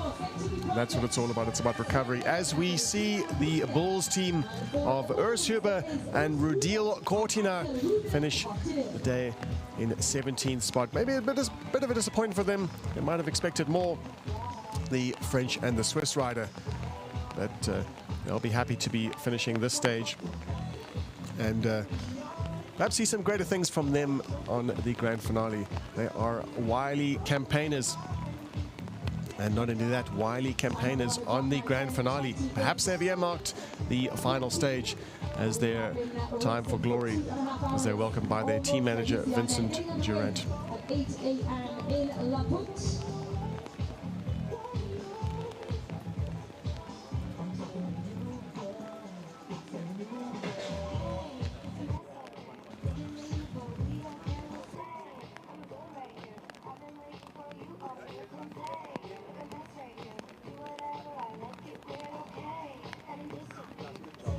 We're just looking at the live timing results in the UCI women's category at the top of the Scaletta Pass. We saw Dario with them as they passed through the service station at the very top of the climb. At the Scaletta Pass, we saw Efficient Infinity SCB SRAM pass through, and Buff Megamo a few minutes back. The Bulls Swiss team having a great day out, but looking at the overall general classification, their overall lead is significant enough to take it easy. Really exposed out there today. Yeah, I think we did a good job up over the Scaletta Pass. We managed the time as well. We didn't lose too much in the end. So job done for today, I think. Fabian, another great stage. 32 seconds the loss today, but you're over 6 minutes and 10 seconds up on the GC. Ticking boxes, 1 day to go. Yeah, we are super happy again. Today on the Scaletta Pass we don't not to over push, and so we slow a little bit down, go by our rhythm, and then in the downhill also we won't risk anything, so we go down really easy the first part because it was really rocky, and then in the final we push a little bit more and hard, and then in the end it's 33 seconds. It's really good. A good ride from Samuel and Mark today. Where did they get away from you in the end? Whereabout did you see them just stretching that gap a little bit? I think like on the top part of the Scaletta Pass, where it's quite technical. As Fabian said, we weren't pushing. We were pushing hard, but we didn't want to overpace. And then of course as the GC team we can't push too hard in the downhills, so we had to stay super safe. So maybe we lost a bit of time in the downhill there, but I think we managed well. Fabian, 1 day to go. Lots to think about in these weather conditions. Tomorrow's another day. We start and finish in Davos. You've won here 2 times before. You're going to be looking for that 3rd win, and for Casey's first. Yeah, I'm looking forward to tomorrow. Hopefully it's a better weather, but I think yes, tomorrow will be the sun. So yeah, we will have fun again tomorrow, and hopefully we can bring it home. Congratulations, another great day in the yellow jersey. Well done. So we move across, or do we bring them? No, we do them here.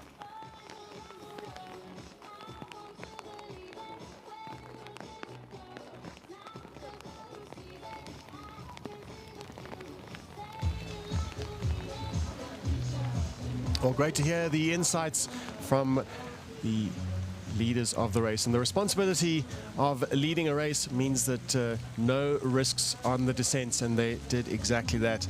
They have a responsibility to those leaders' jerseys, as do these riders here. The responsibility of the leading team is to keep themselves intact and to look after that lead. They have a significant buffer over their rivals, and looking past through the Dürrboden service station already. Team Efficient Infinity, SCB SRAM, Vera Loza and Alexa Scada are in the lead. They lead the Buff Megamo team by 2 minutes and 8 seconds. Looking at the analysis there, the stage analysis, just to each section, they look like they lost a tiny bit of time on one of the earlier sections. But considering how much time they made up on the Scaletta Pass, really is insignificant.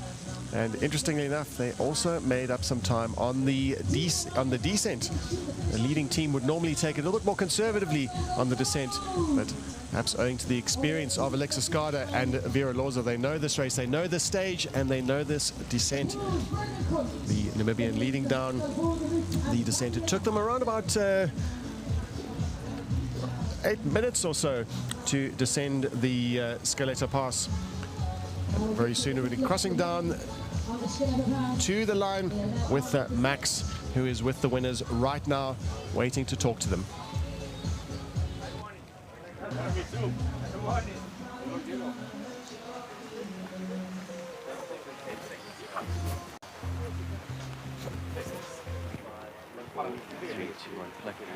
Klimatoza Orbia, another stage win. That's 2 stage wins for you now, guys. An incredible day. 32 seconds was your lead today. You eating in to the general classification, and you're now 2nd in the general classification going in tomorrow. Mark, a big day. Yeah, it was again a good day for us. I mean, we rode like as we planned yesterday. So yeah, we went on the climb to Scaletta Pass. And then Samuele went in front for the downhill. He rode really smooth. So yeah, it was a really nice day for us. Samuel, when did the rain start to get you? How far were you from the finish when the rain started to catch up with you guys?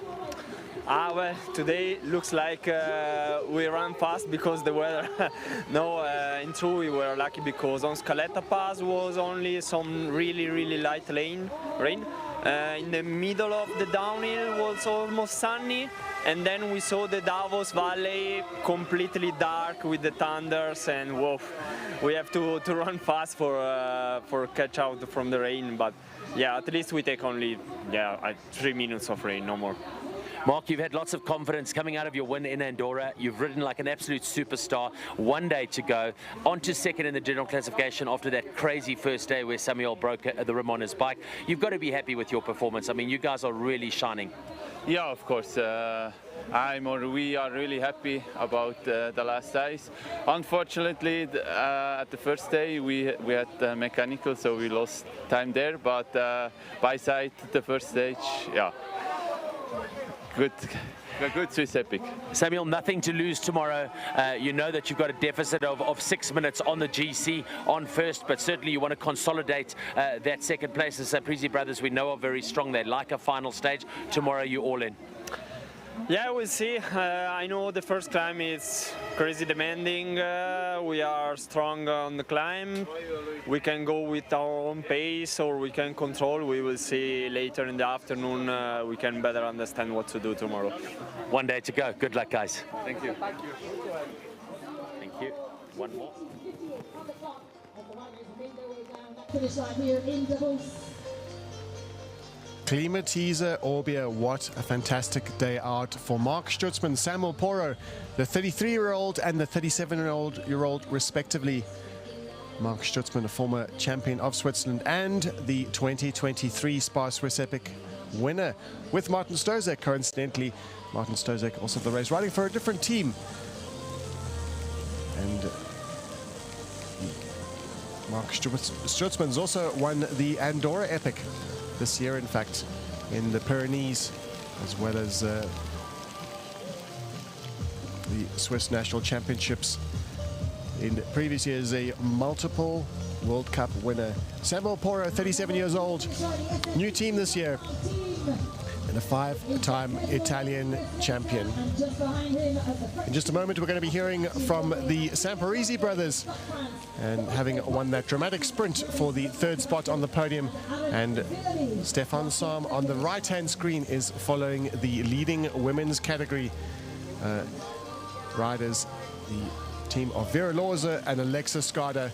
And down at the line is Max Kleur. A good day today. I can see you guys are quite cold. You've got a lot of the rain towards the end, but a good day for you today.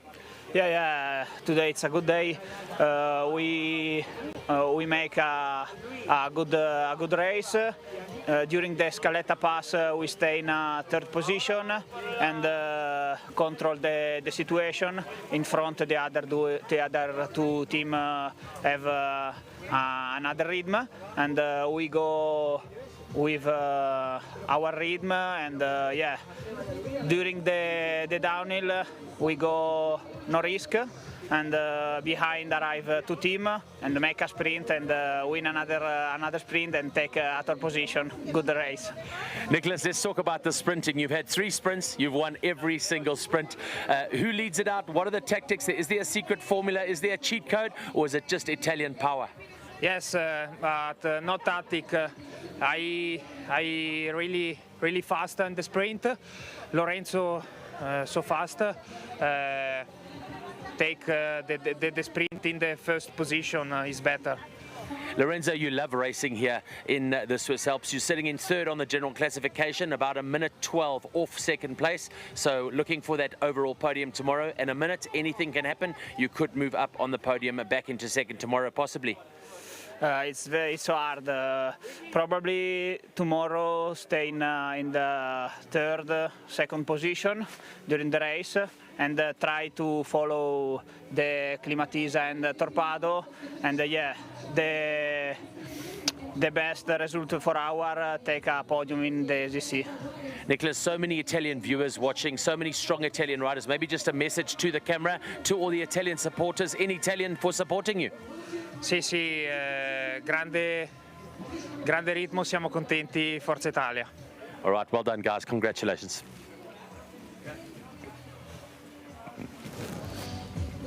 Always great to hear from the Samparisi brothers. Nicolas Samparisi the elder, 33 years old, and Lorenzo Samparisi, 31. Some top results from these pairings. Just having a look at the analysis and just seeing where Stutzman and Poro really made the difference when it came to the race today. The fastest time up the Scaletta Pass, 30 seconds faster than any of the other teams, and putting over a minute into the rest of them. Just on the descents, the Taffarel and Arias pairing going absolutely flat out. They were the quickest on the descent down to that service station. All out racing in the UCI men's category, with Rabensteiner and South consolidating that overall lead.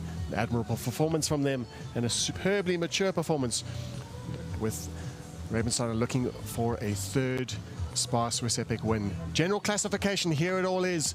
This is what we've been waiting for. Rabensteiner and South lead, Stutzman and Poro, with the Samparisi brothers slipping into third spot on the overall podium. 7 minutes and 10 seconds down. That's less than a minute between them and Trupchun and Poro. The Samparisis will be looking to not only defend their position on third spot overall from the Tafarel Narayas pairing. Metallurgica Veneta are having a great week out, and the battle is on in the top four definitely for sure. Neil, so cool to just get into the mix there. We're going back to the women's racing. As you can see on the screen, they're not too far from the finish line, but just so good to feel the energy and the electricity in that finish line as the riders get ready for their interviews, get warm immediately. They've got to warm up as soon as they can and get that body temperature back up. But you can see now just through the gate there, we see Vera Losa going in, Scaletta following her now, and yeah, interesting times. Oh, they were absolutely flat out. They know that they can gain an advantage, and they started the day with a little bit of a buffer, you could say, a significant buffer, almost 9 minutes. But they are not afraid to put the power down and put more time into their rivals. They're still riding within themselves. They're not taking any risks. But if they've got the little bit of extra firepower, they will use it, because they'd prefer to ride alone. They prefer to finish solo. And of course, it's always nice to win a stage with your arms aloft and not have to sprint for it. And Vera Losa, Alexa Skada at that service station, the Dürrboden service station, 36.5 kilometers of racing done. They are beyond that point right now, but they were 2 minutes and 8 seconds ahead of Buff Megamo. Bulls Swiss team, Alessia Ney, were 5 minutes and 38 seconds down. And Topata Kende FSA, 7 minutes and 5 seconds down. So another great day out for the Bulls Swiss team. Alessia Ney really coming good throughout the week. Kim Ames, her partner, and we saw them delighted after a third in yesterday's stage. They went full gas on yesterday's stage, first descent from the Benina Pass, and were even at one stage at the top of the leaderboard at the time checks, and consolidating their efforts and consolidating their campaign yesterday. They were able to manage third on the podium. Bulls Swiss team, a great week out, and we look to see even greater things from them on tomorrow's grand finale. A quick look at the GPS tracking confirmed that Efficient Infinity SEB SRAM are running ahead of Buff Megamo. Some way back to Topata Kende SA are chasing down the Bulls Swiss team and Cannondale ISB Sport, the 2024 champions, the defending champions, coming into the race. We saw Tessa Kortekas wasn't having a week that she would have liked, and the week that she expects of herself. Monica Calderon, we saw big smiles from her at the top of the Scaletta Pass. Tessa Kortekas and her are mounting their campaign. Perhaps we see some greater things from them tomorrow at the grand finale. We've seen them win grand finales before at the Absa Cape Epic. This could be arguably their specialty. They did dominate yesterday's stage. They dominated last year's SPAR Swiss Epic, winning every single stage. This year they're going to be going for a stage win for sure. Absolutely. The grand finale, always an opportunity to roll the dice and let the horses loose, and there's so many people that could come in with the win in the UCI men's category tomorrow, and certainly in the women's category. We know that Kortekas and Calderon have got that caliber. We look here at Alexis Skada and Vera Losa. So important to keep moving. You can't stop. You've got to stay confident. You need the bad weather days to remind you of the good weather days. Skada, you know, her body temperature will be dropping, as will be Vera Losa. They've got to keep moving. They know they're not far from the finish, and now they've got to keep the momentum. Here comes our second place women teams now. It looks like 2 minutes 26 seconds off at the moment, and nice to see Janina Wust having a better day today, Neil. They certainly are, and today's stage was an interesting one because it was shortened due to the adverse weather conditions, but the racing, of course, when that happens, when there's a shorter stage, the racing gets more intense, and when the racing gets intense, the cream rises to the top. Buff Megamo, a fantastic day out for Rosa van Doorn, Janina Wust, and in a few minutes we should be able to get a time check on the Bulls Swiss team, and they were being chased down by Katarzyna Sosna and Georgia Marquette, also having had a good week out. But the Bulls Swiss team are really coming good towards the end of the week. Alexa Skada and Vera Losa proving that they are the best. Quick analysis compared to the Buff Megamo team, fastest on all the sections except on that section where you see it is red. but only having lost 3 seconds there, the significant time gained was on the Scaletta Pass. We are joined by the Bulls Media e-bikes at the event, and they bring us the most spectacular footage at the race. Unbelievable, unprecedented way of seeing how this race unfolds. Stefan Sam on the Bulls Media e-bike, three-time winner of the ABSA Cape Epic. No better person to bring us these pictures and also some commentary, and we hope that Stefan can hear us. Stefan, are you able to tell us what's been going down on the course? Looks like some bad weather. Oh yeah, no, I think it's just a normal Swiss summer day, how they say. Now we were lucky in the morning, and up towards Scaletta Pass it started to drizzle, and then on the other side when we dropped over the culmination point you could actually see some lightning, and yeah, now it's just time to get the women home, get warm, and finish the stage. It was interesting. The bunch stayed together quite long, and yeah, then it was just everybody dropping out at the Scaletta Pass. Nice riding down the anti-flow trail, I would say. It's so rocky and bumpy down the other side of the Scaletta Pass. Complete different and opposite to what we have experienced the stages before.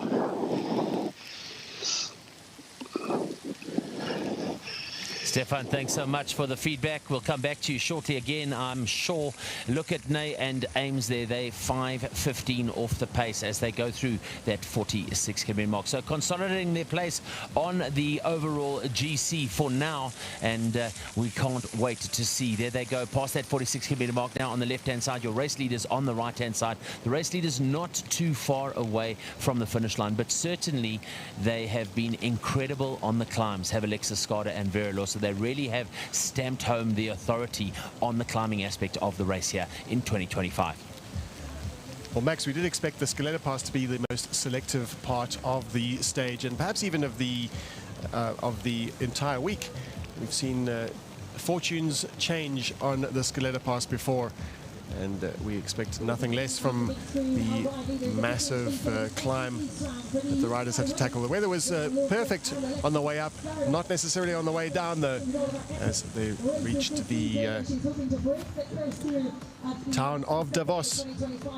Very soon we'll be seeing images of the Efficient Infinity SEB SRAM finishing. They do have over 2 minutes on the chasers, Buff Megamo and the Bulls Swiss team.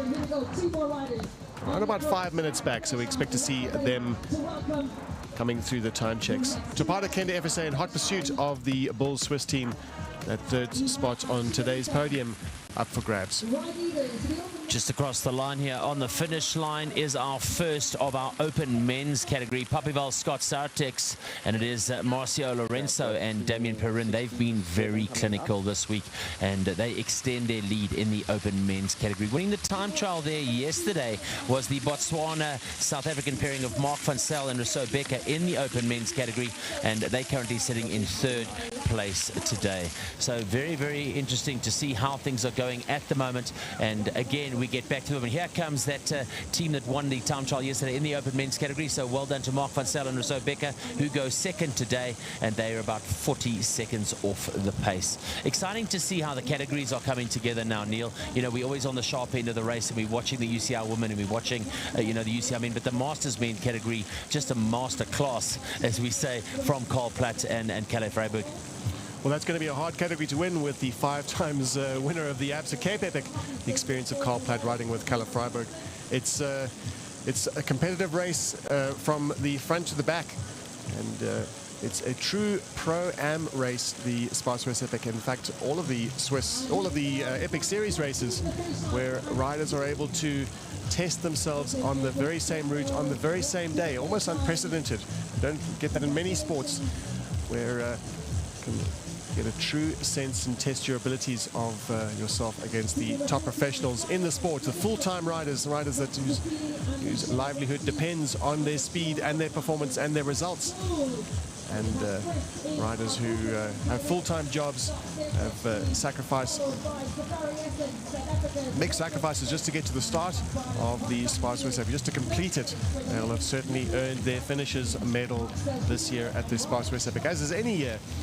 It is a demanding race on so many levels and in so many aspects, and it's so dynamic. Just to be able to get to the finish intact and hopefully with your partner is a achievement nonetheless. No matter what level of rider you are, this is a major undertaking, the SPAR Swiss Epic. You can see there on the finish line on the left-hand insert, the umbrellas are out, the raincoats are on, and you can see on the single track how it's now starting to get quite wet. They got up onto that contour path, dropped now into the single track as they make their way down, and they're not too far from the finish now, our UCI leading women. Interesting to see today as well, over 50 Explorer riders joining us. The two-day Explorer, which is just such a nice addition to the event, giving potential Epic Series riders a taste of what it's like to ride at this level of mountain bike marathon. Well, that's what it's all about. It's about tasting this, getting a sampling of this incredible region, the Dürrboden region, and of the event itself. 2 days is, it's not 5 days, but you'll still get a sense of what it's all about, which is it's all part of growing the sport and getting more people interested in mountain biking and mountain bike stage racing, and just the unique aspect of the style of the racing, and also just of the scenery. This is one of the most iconic backdrops in the world here in the Swiss Alps. We had a chat to some of the riders on the start line this morning, and a lot of them coming from places outside of Europe, and they're not used to climbs of 40 minutes, 50 minutes, 60 minutes. They're not used to descents of 30 kilometers. I mean, that is ridiculous. A 30-kilometer descent today is absolutely unprecedented. So it's just such a benchmark in so many of these riders' careers, and it's stories that they're going to go take home and they're going to tell to their friends and their families. Here we see Calderon and Cortacas now. They're sitting in the 6th place as they make their way through.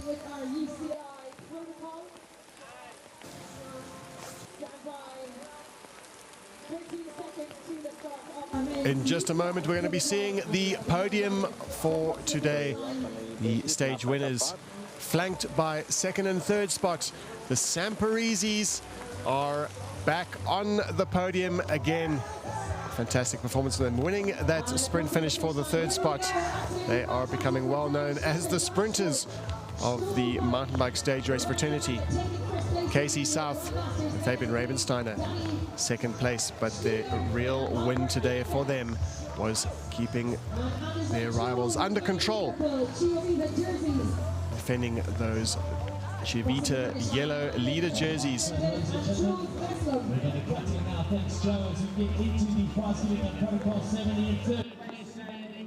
The 3rd sprint finish.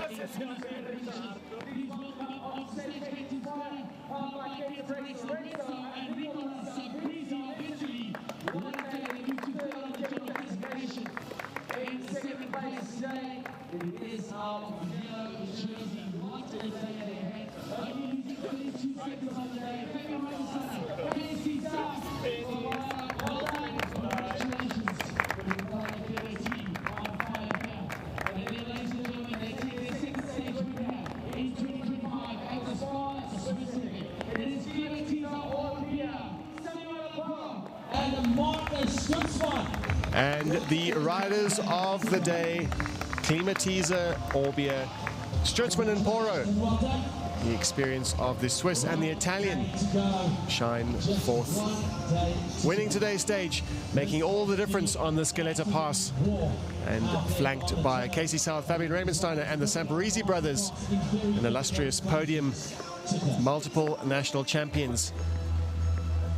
Tremendous performance from all 3 riders, and in fact all of the riders on today's stage, having breached the Scaletta Pass, one of the most challenging sections in the race, one of the most major obstacle of this stage and even of the entire week.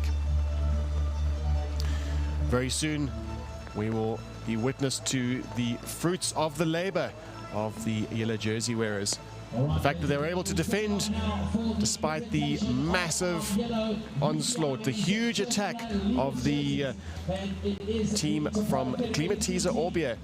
Torpedo, Kembe, FSA, Rabensteiner, KC South defended their yellow jerseys admirably and almost made back that deficit that they lost by the time they reached the bottom of the Scaletta Pass. South and Rabensteiner, the Swiss and the Italian.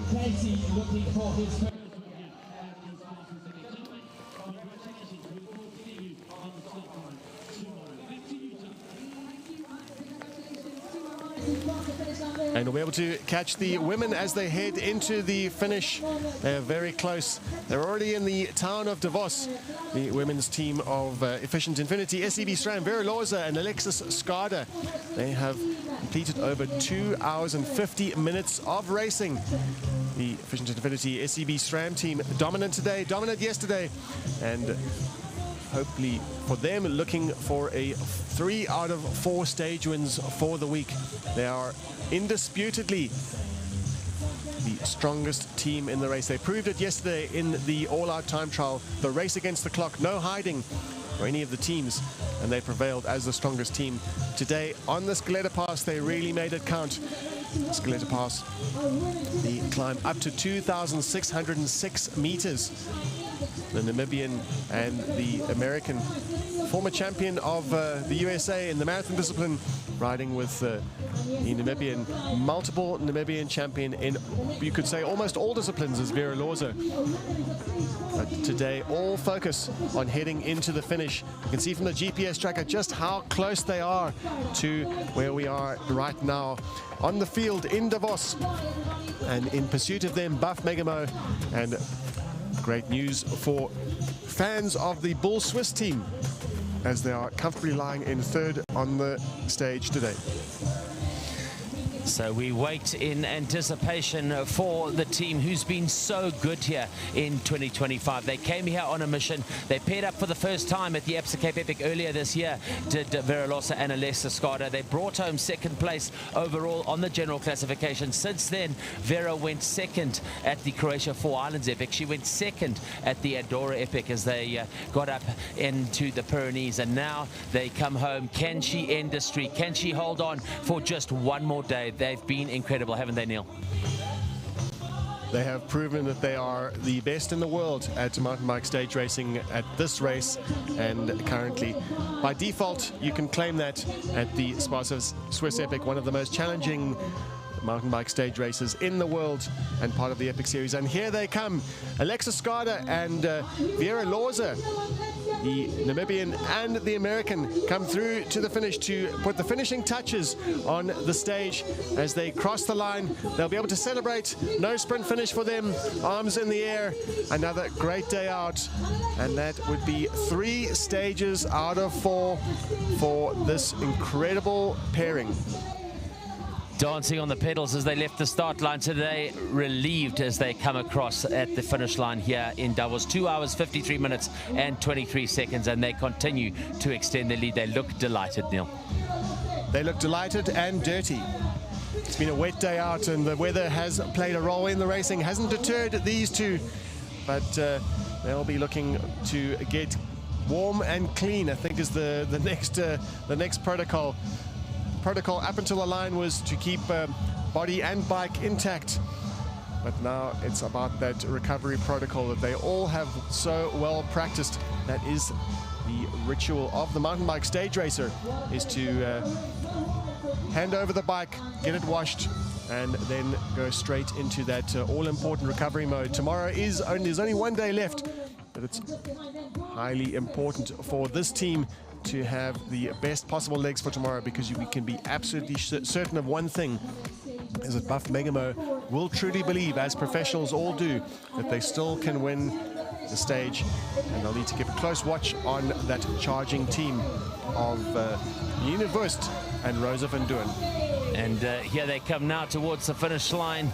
It is Janina Wurst and Rosa van Duin, the Swiss and Dutch pairing, and what a successful career they've had in a very short space of time. Rosa van Doorn currently sitting #1 in the rankings on the UCI for the marathon discipline, and Janina Wurst and her really becoming a formidable partnership. There's a great dynamic between these two, and also great firepower. Rosa van Doorn, the former European champion, a breakout moment for her. Tremendous performance for her, the current Dutch champion. And at such a young age, she still has a long career, a decade ahead of her, at least, as they head towards the finish here in Davos. We expect to see them in just a few minutes, or just a few moments, in fact, as they head toward, just on the, we can see them there on the right-hand side, heading in full gas for the Dutch woman and the Swiss rider, as we see Stefan Tom just peel off, allowing the riders to enter the finish chute, and they'll be celebrating another day chalked off, a second place on the podium today. Not quite enough to match the firepower of Vera Loza and Alexa Skada, but they'll be happy with that. 2 minutes 27, the deficit for them as they come across the line. Let's get a look at the GC and see what that looks like. It's going to be 11 minutes and 21 seconds on the general classification. But we're on the finish line now. The rain seems to be stopping, and thank goodness there's no wind, so they're not getting that wind chill factor coming through. But you can just see by looking at them, the lips are a little bit blue, and they certainly are very cold. They're going to get into those space blankets, and their Swaniers are going to come in now. There we see Pau. He's old school at this. He knows the routine. He knows what needs to be done to get his athletes as quickly as possible into a warm state. Well, as professional as the athletes are, the backup team, the backup squad, the crew that look after them are equally professional, because that's what it's all about. And small things can make a big difference. Just keeping the body temperature up as they cross the line means that they don't have to burn calories. And it means that the less calories they burn, the less calories they have to put in. And it's all about nutrition and fueling the body both on and off the bike. Eating for tomorrow is what they say. The Bulls Swiss team look like the next team to come through. They have defended that third spot on the stage admirably, and keeping at bay the team of Topado, Kenda FSA, the Lithuanian and the Italian rider, in hot pursuit of the Bulls Swiss team, the German and the Swiss rider. Another podium for this pairing. What a performance yesterday. We saw them even top the leaderboard in the time trial. But today, they look to be consolidating another stage, and we'll be taking a close look at them on the overall GC. Max, do you have any sight of how the Bulls Swiss team are doing on overall general classification? So they're going to move up, and it looks like they're going to be about 23 to 25 minutes off on that GC at the end of the day, but they certainly have consolidated their place as third.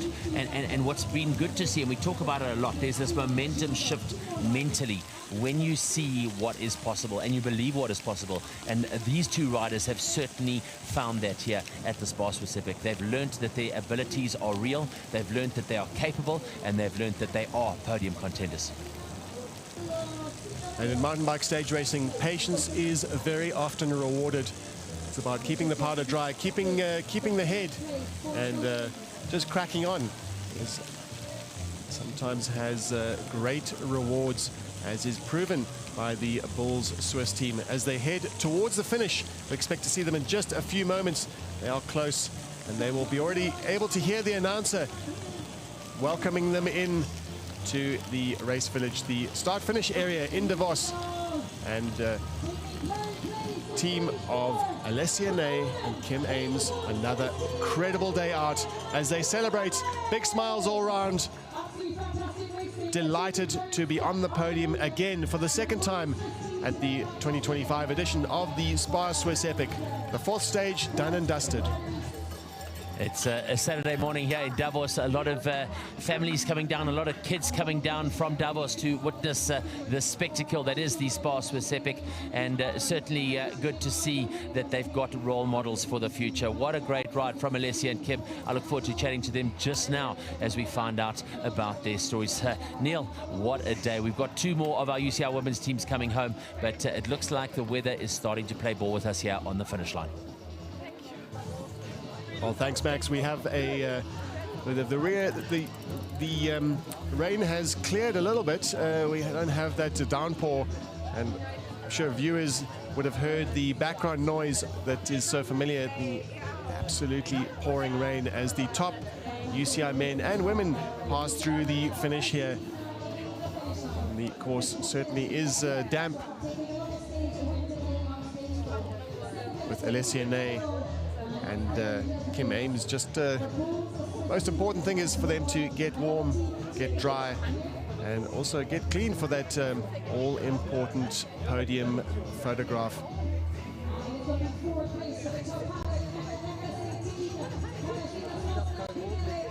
And here they are, the Topado Kenda FSA team. Katarzyna Sosna and Georgia Marquette in fourth place, entering the finish chute and finishing another stage.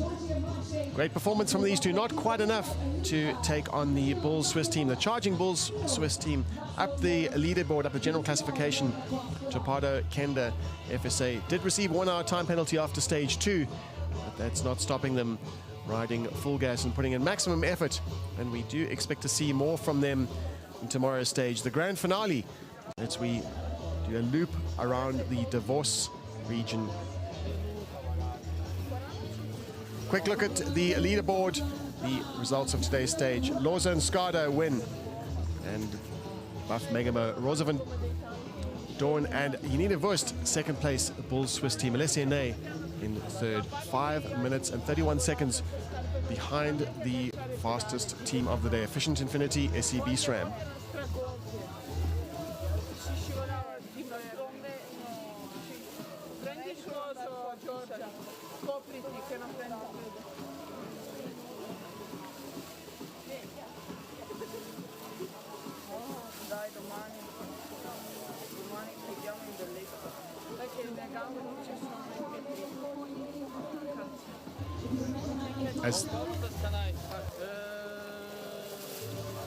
Very soon we'll be crossing down to the interviews, and with the winners of today's stage as well as second place. Hopefully we'll get a chance to catch the delighted Bulls Swiss team as well, as we are in Davos right now at the finish. We've reached our final destination, because tomorrow is a loop stage around Davos. Stage 4 results. And we have it, Loza and Skada out there in front, 2 minutes 27 ahead of Van Doorn and Wurst, Ney and Amos from the Bulls Swiss team rounding out the podium. Great performance from the Swiss and the German rider.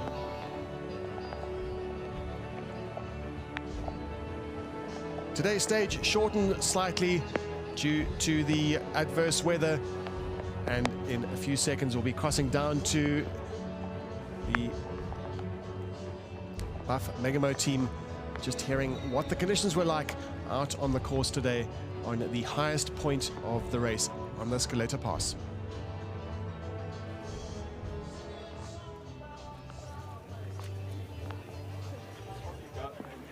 Buff Megamo, I can see you've got your dancing clothes on here, nice and shiny, getting warm. It was cold out there today, Rosa. Yeah, from the top we had a lot of rain, and the only part was down, so it was super cold. But the first part we paced really well, and yeah, we did a super good race, I think. Janine, just over 2 minutes 20 off Vera and Alexis. You must be happy. I know yesterday was not your day, but I see you smiling, and that's a good sign. Yeah, much better today, and for the Scaletta Pass I said we need to put my tempo, otherwise I'm exploding, and I think it was a good decision. Consolidating your place on the general classification in second place. Alexis and Vera have been really good, but you two continue to grow. Your experience is getting better and better. You're learning from each other, and you really are putting on good performances. How are you feeling about that going into the last day tomorrow? Yeah, it gives a bit of confidence, and yeah, we learn a lot about each other, and also tomorrow's stage will, I think, fit us well, so we will give everything what we have tomorrow. Janine, you come home tomorrow. It's a home game for you here in Switzerland. You're going to have lots of people cheering for you, and it's 1 day to go. It's full gas tomorrow. Yeah, of course, my family arrived today, and tonight evening also friends arriving, and it's super nice to see them on course, so 1 more day to enjoy. An incredible day. Well done to both of you. Thank you.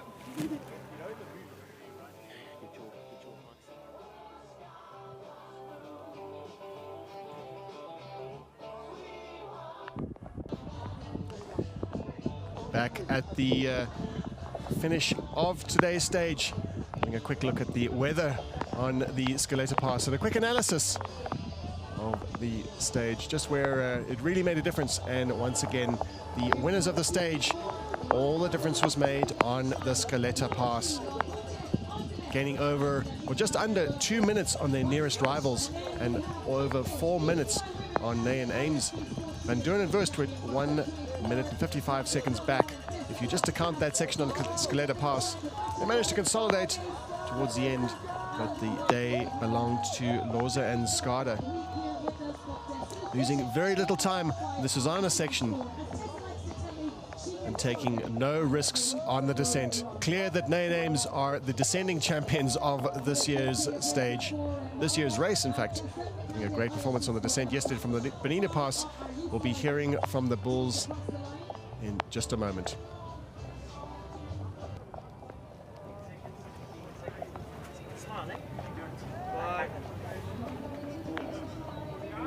Here we go. Well done today, Alicia. Kim, a great day again from you, and you certainly have now consolidated your place in the 3rd spot on the overall classification. A good ride from you today. You happy? Yes, of course, we are really happy. Yeah, I was suffered a lot up to Scaletta Pass, but we nearly closed the gap on the top, and then we could overtake in the downhill, and yeah, took it to the finish line. So, Kim, tell us about that downhill. Have you ever ridden such a long downhill in your life before? I don't think so. The route was really great. We had so much fun in the downhill, and with the rain and everything, it feels really special. And the landscape looks great, and with the stones and the ground, it was really cool to ride down there. Yeah. Coming up the pass, we saw you guys pushing the bikes a little bit, quite technical underfoot, and also a bit windy up there. How was it when you got to the top of the pass? Yeah, it was windy, and then the downhill was raining a lot, and it was a bit cold, but yeah, it was okay. Kim, what goes through your mind when you're 5 kilometers from the finish, you're in 3rd place, you're consolidating your lead, you're extending your lead in that 3rd space? Is it happy thoughts? Are you just saying push, push, push, forget about the rain, let's go, let's go? Yeah, happy thoughts, and then I know, yeah, we can do this. We keep the 3rd place because I know if it's only going downhill and in the flat, we can do it, because I have always, most of the time, a positive mind, and then I think we keep going, and then we can do it. A message back home in German to all the fans and friends watching you. Say hello to your people back in Germany and say, how are you doing? Hallo und liebe Grüße ins Saarland. Danke fürs Zuschauen und Anfeuern. Congratulations. We look forward to seeing you again tomorrow. Well done.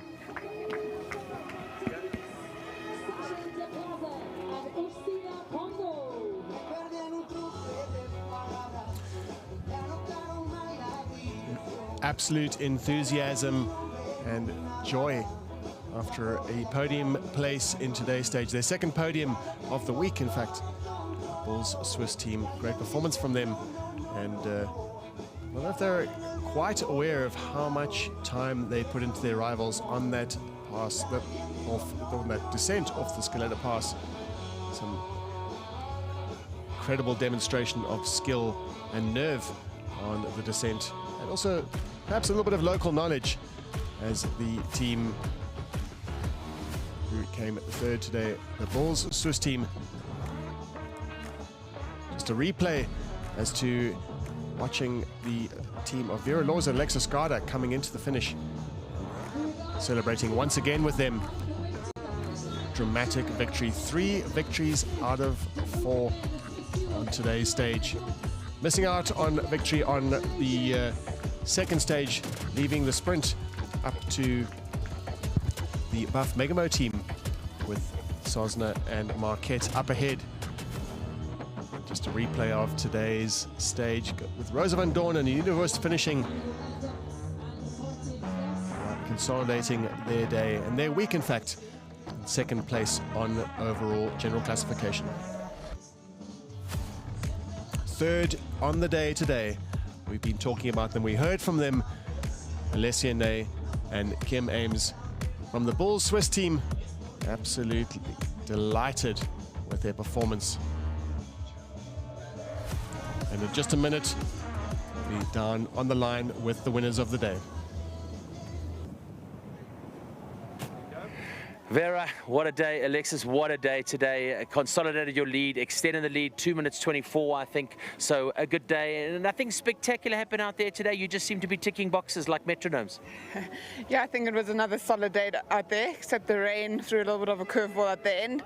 I got freezing cold and eventually I struggled to shift my gears. But yeah, Alexis was flying down that hill and I just had to follow her wheel. So that was quite fun. But yeah, it was still a proper day. Let's talk about that climb. We know you like the mountains. We know you like the climbs, but that climb was spectacular today. It was spectacular, definitely, like amazing views when you can look around, but it was really steep and really techy, so I don't think it was much of like a fitness climb per se. It was more just stay focused and try to stay on your bike and just get up it. We saw a bit of wind up at the top, Vera. Did that influence you at all? No, I think we were still lucky. We got also onto the top before the rain. But yeah, that climb is gnarly. I mean, it's a really long climb until the water point and then you go into the single trail and every time you come around a corner it just keeps going. But I said to Alexis at the bottom of the single trail, I said this climb is all about riding smoothly and that will make you fast. So it's like if you can get over the rocks without uncleating, without getting off your bike, then it will be quick, and that's what we did. So I think, yeah, we had a good ride going up there. Alexis, 4 days in the orange Cheerleader Leaders jersey. It's a dream for any top professional UCI women's athlete to get that jersey. You've now held it for 4 days, 1 day to go. You're going to do everything possible to stay in that at this time tomorrow. Yes, it's absolutely incredible. We couldn't ask for anything more, and like to come out here, you know, you spend a lot of time and effort to get out here and travel and all that sort of thing. So I'm stoked that it's going well, and we're going to do our best tomorrow, and yeah, and hopefully we can finish on a good note. Vera, a message to all the people from Namibia watching. I see there's a big fan base. They're all cheering. Maybe just a quick message to everyone back home cheering for you. Yeah, enjoy the heat in Namibia also if you winter there. It's freezing here. Congratulations. We'll see you on the dance floor tomorrow. Well done.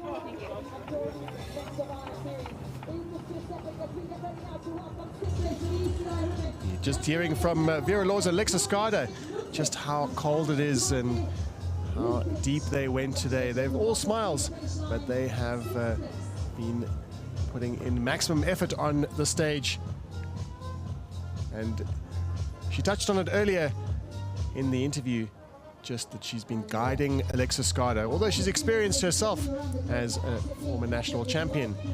4-time finisher of the SPAR Swiss Epic, Vera Laws is the perfect accompaniment to Alexis Scaletta. Very soon we're going to be looking at the highlights of today in stage 4, the stage from La Punt into Davos in just a moment.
And we're back to the stage finish in Davos. beautiful town, highest town in Europe, in fact. And having just come off the Scaletta Pass, altitude is definitely the theme of the day.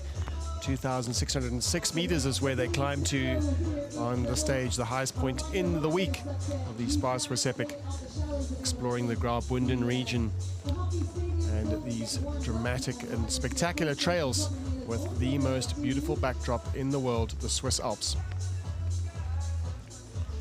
We're here at the finish and watching the rest of the categories. We've seen the UCI men and women come through. Now it's time to watch the mixed category and the other several categories of the race. The Masters men, the Grandmasters men, and spare a thought for the individual finishers whose partners had to drop out. They'll be also streaming through the finish line. Open men is another category that not the professional men, but who would like to race in the open category.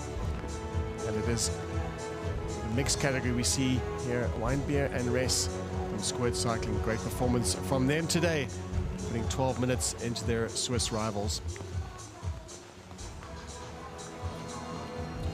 In the Masters category, absolutely no surprise with Karl Platt and Kalle Fribourg. The Legends of the Bull Masters winning 6 minutes, 24 seconds over Daflon and Coloni.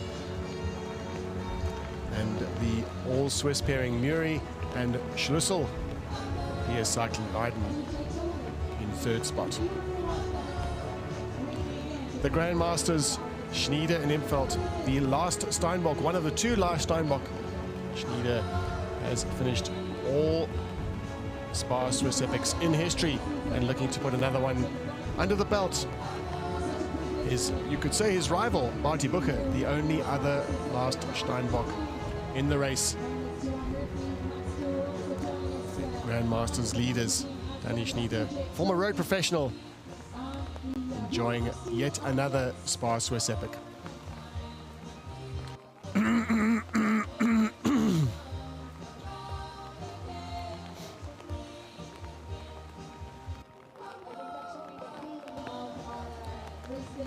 And never more an appropriate song at the moment. It's raining again in Davos. We've seen some beautiful weather, if you like, the sunny skies of Switzerland, and downpour today did play a role in the racing, but the general predictions still prevailed when it came to who would win, who would hold on to those leader jerseys. The pecking order has certainly been established. The leading teams in the UCI men's and women's are well and truly solidified with a comfortable buffer, but with 1 day to go, there is still all to play for a dramatic grand finale stage win.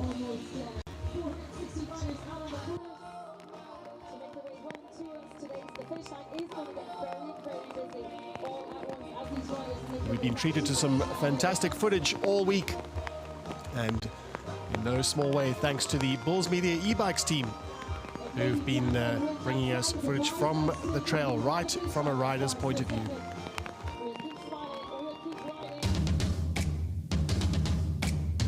Hi, my name is Stefan Sam. I'm riding for the Bulls Media e-bike team, and we are here at the SPAR Swiss Epic in the Graubünden region, celebrating 5 years now on this project. And I want to talk a little bit about my bike. It's the Bulls VUCA Evo AM2. It's a super reliable, fun machine. All mountain geometry, really agile, lots of suspension.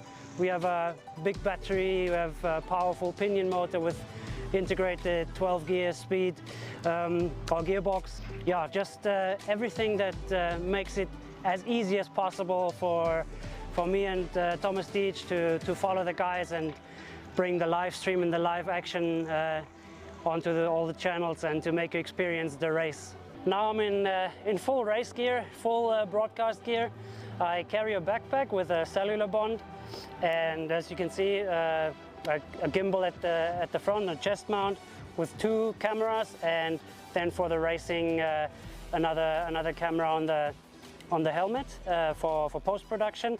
But the main thing really is the live broadcast for everyone to see the action as it happens.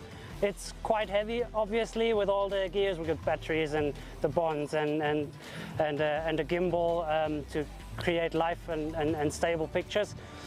So again, here it wouldn't be possible without the Bulls e-bike, because we need all the power that we can get to focus on actually filming the race, and forget about the bike, because it's just amazing to ride and really reliable. Enjoy the live broadcast on the SPAR Swiss Epic, and we see you out in the mountains.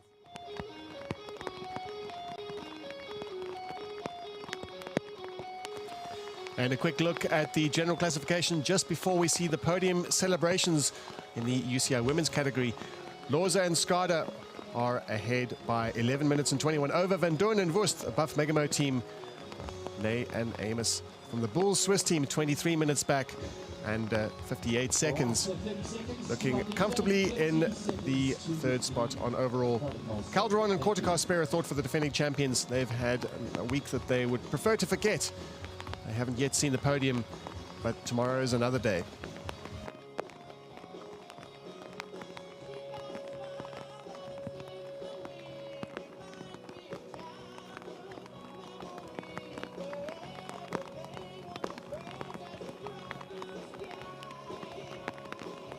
Ladies and gentlemen, a very good morning. And we can already hear the announcers warming up to present to us the top UCI women's category riders, the riders of the week, the top three. Just a few moments, we'll be seeing them line up on that podium. Well-deserved.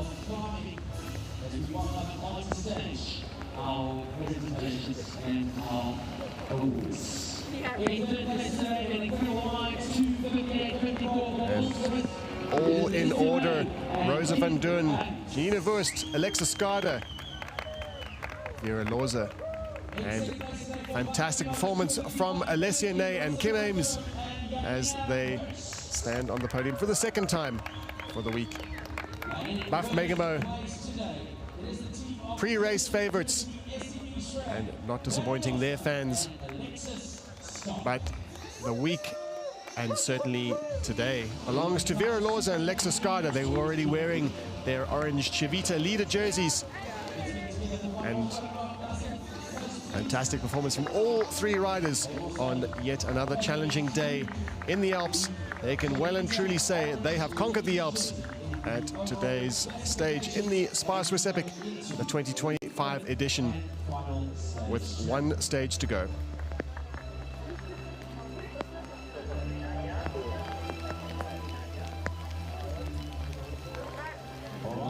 Well, the stage is done, and what a day it was over the mighty Scaletta Pass. 52 kilometers done, and still tomorrow to go. Graubünden has delivered its trademark mix of beauty and brutality. Climbs tested every rider, and the descents demanded full concentration. It's goodbye from me and from all of us at the SPAR Swiss Epic, and we'll see you again tomorrow.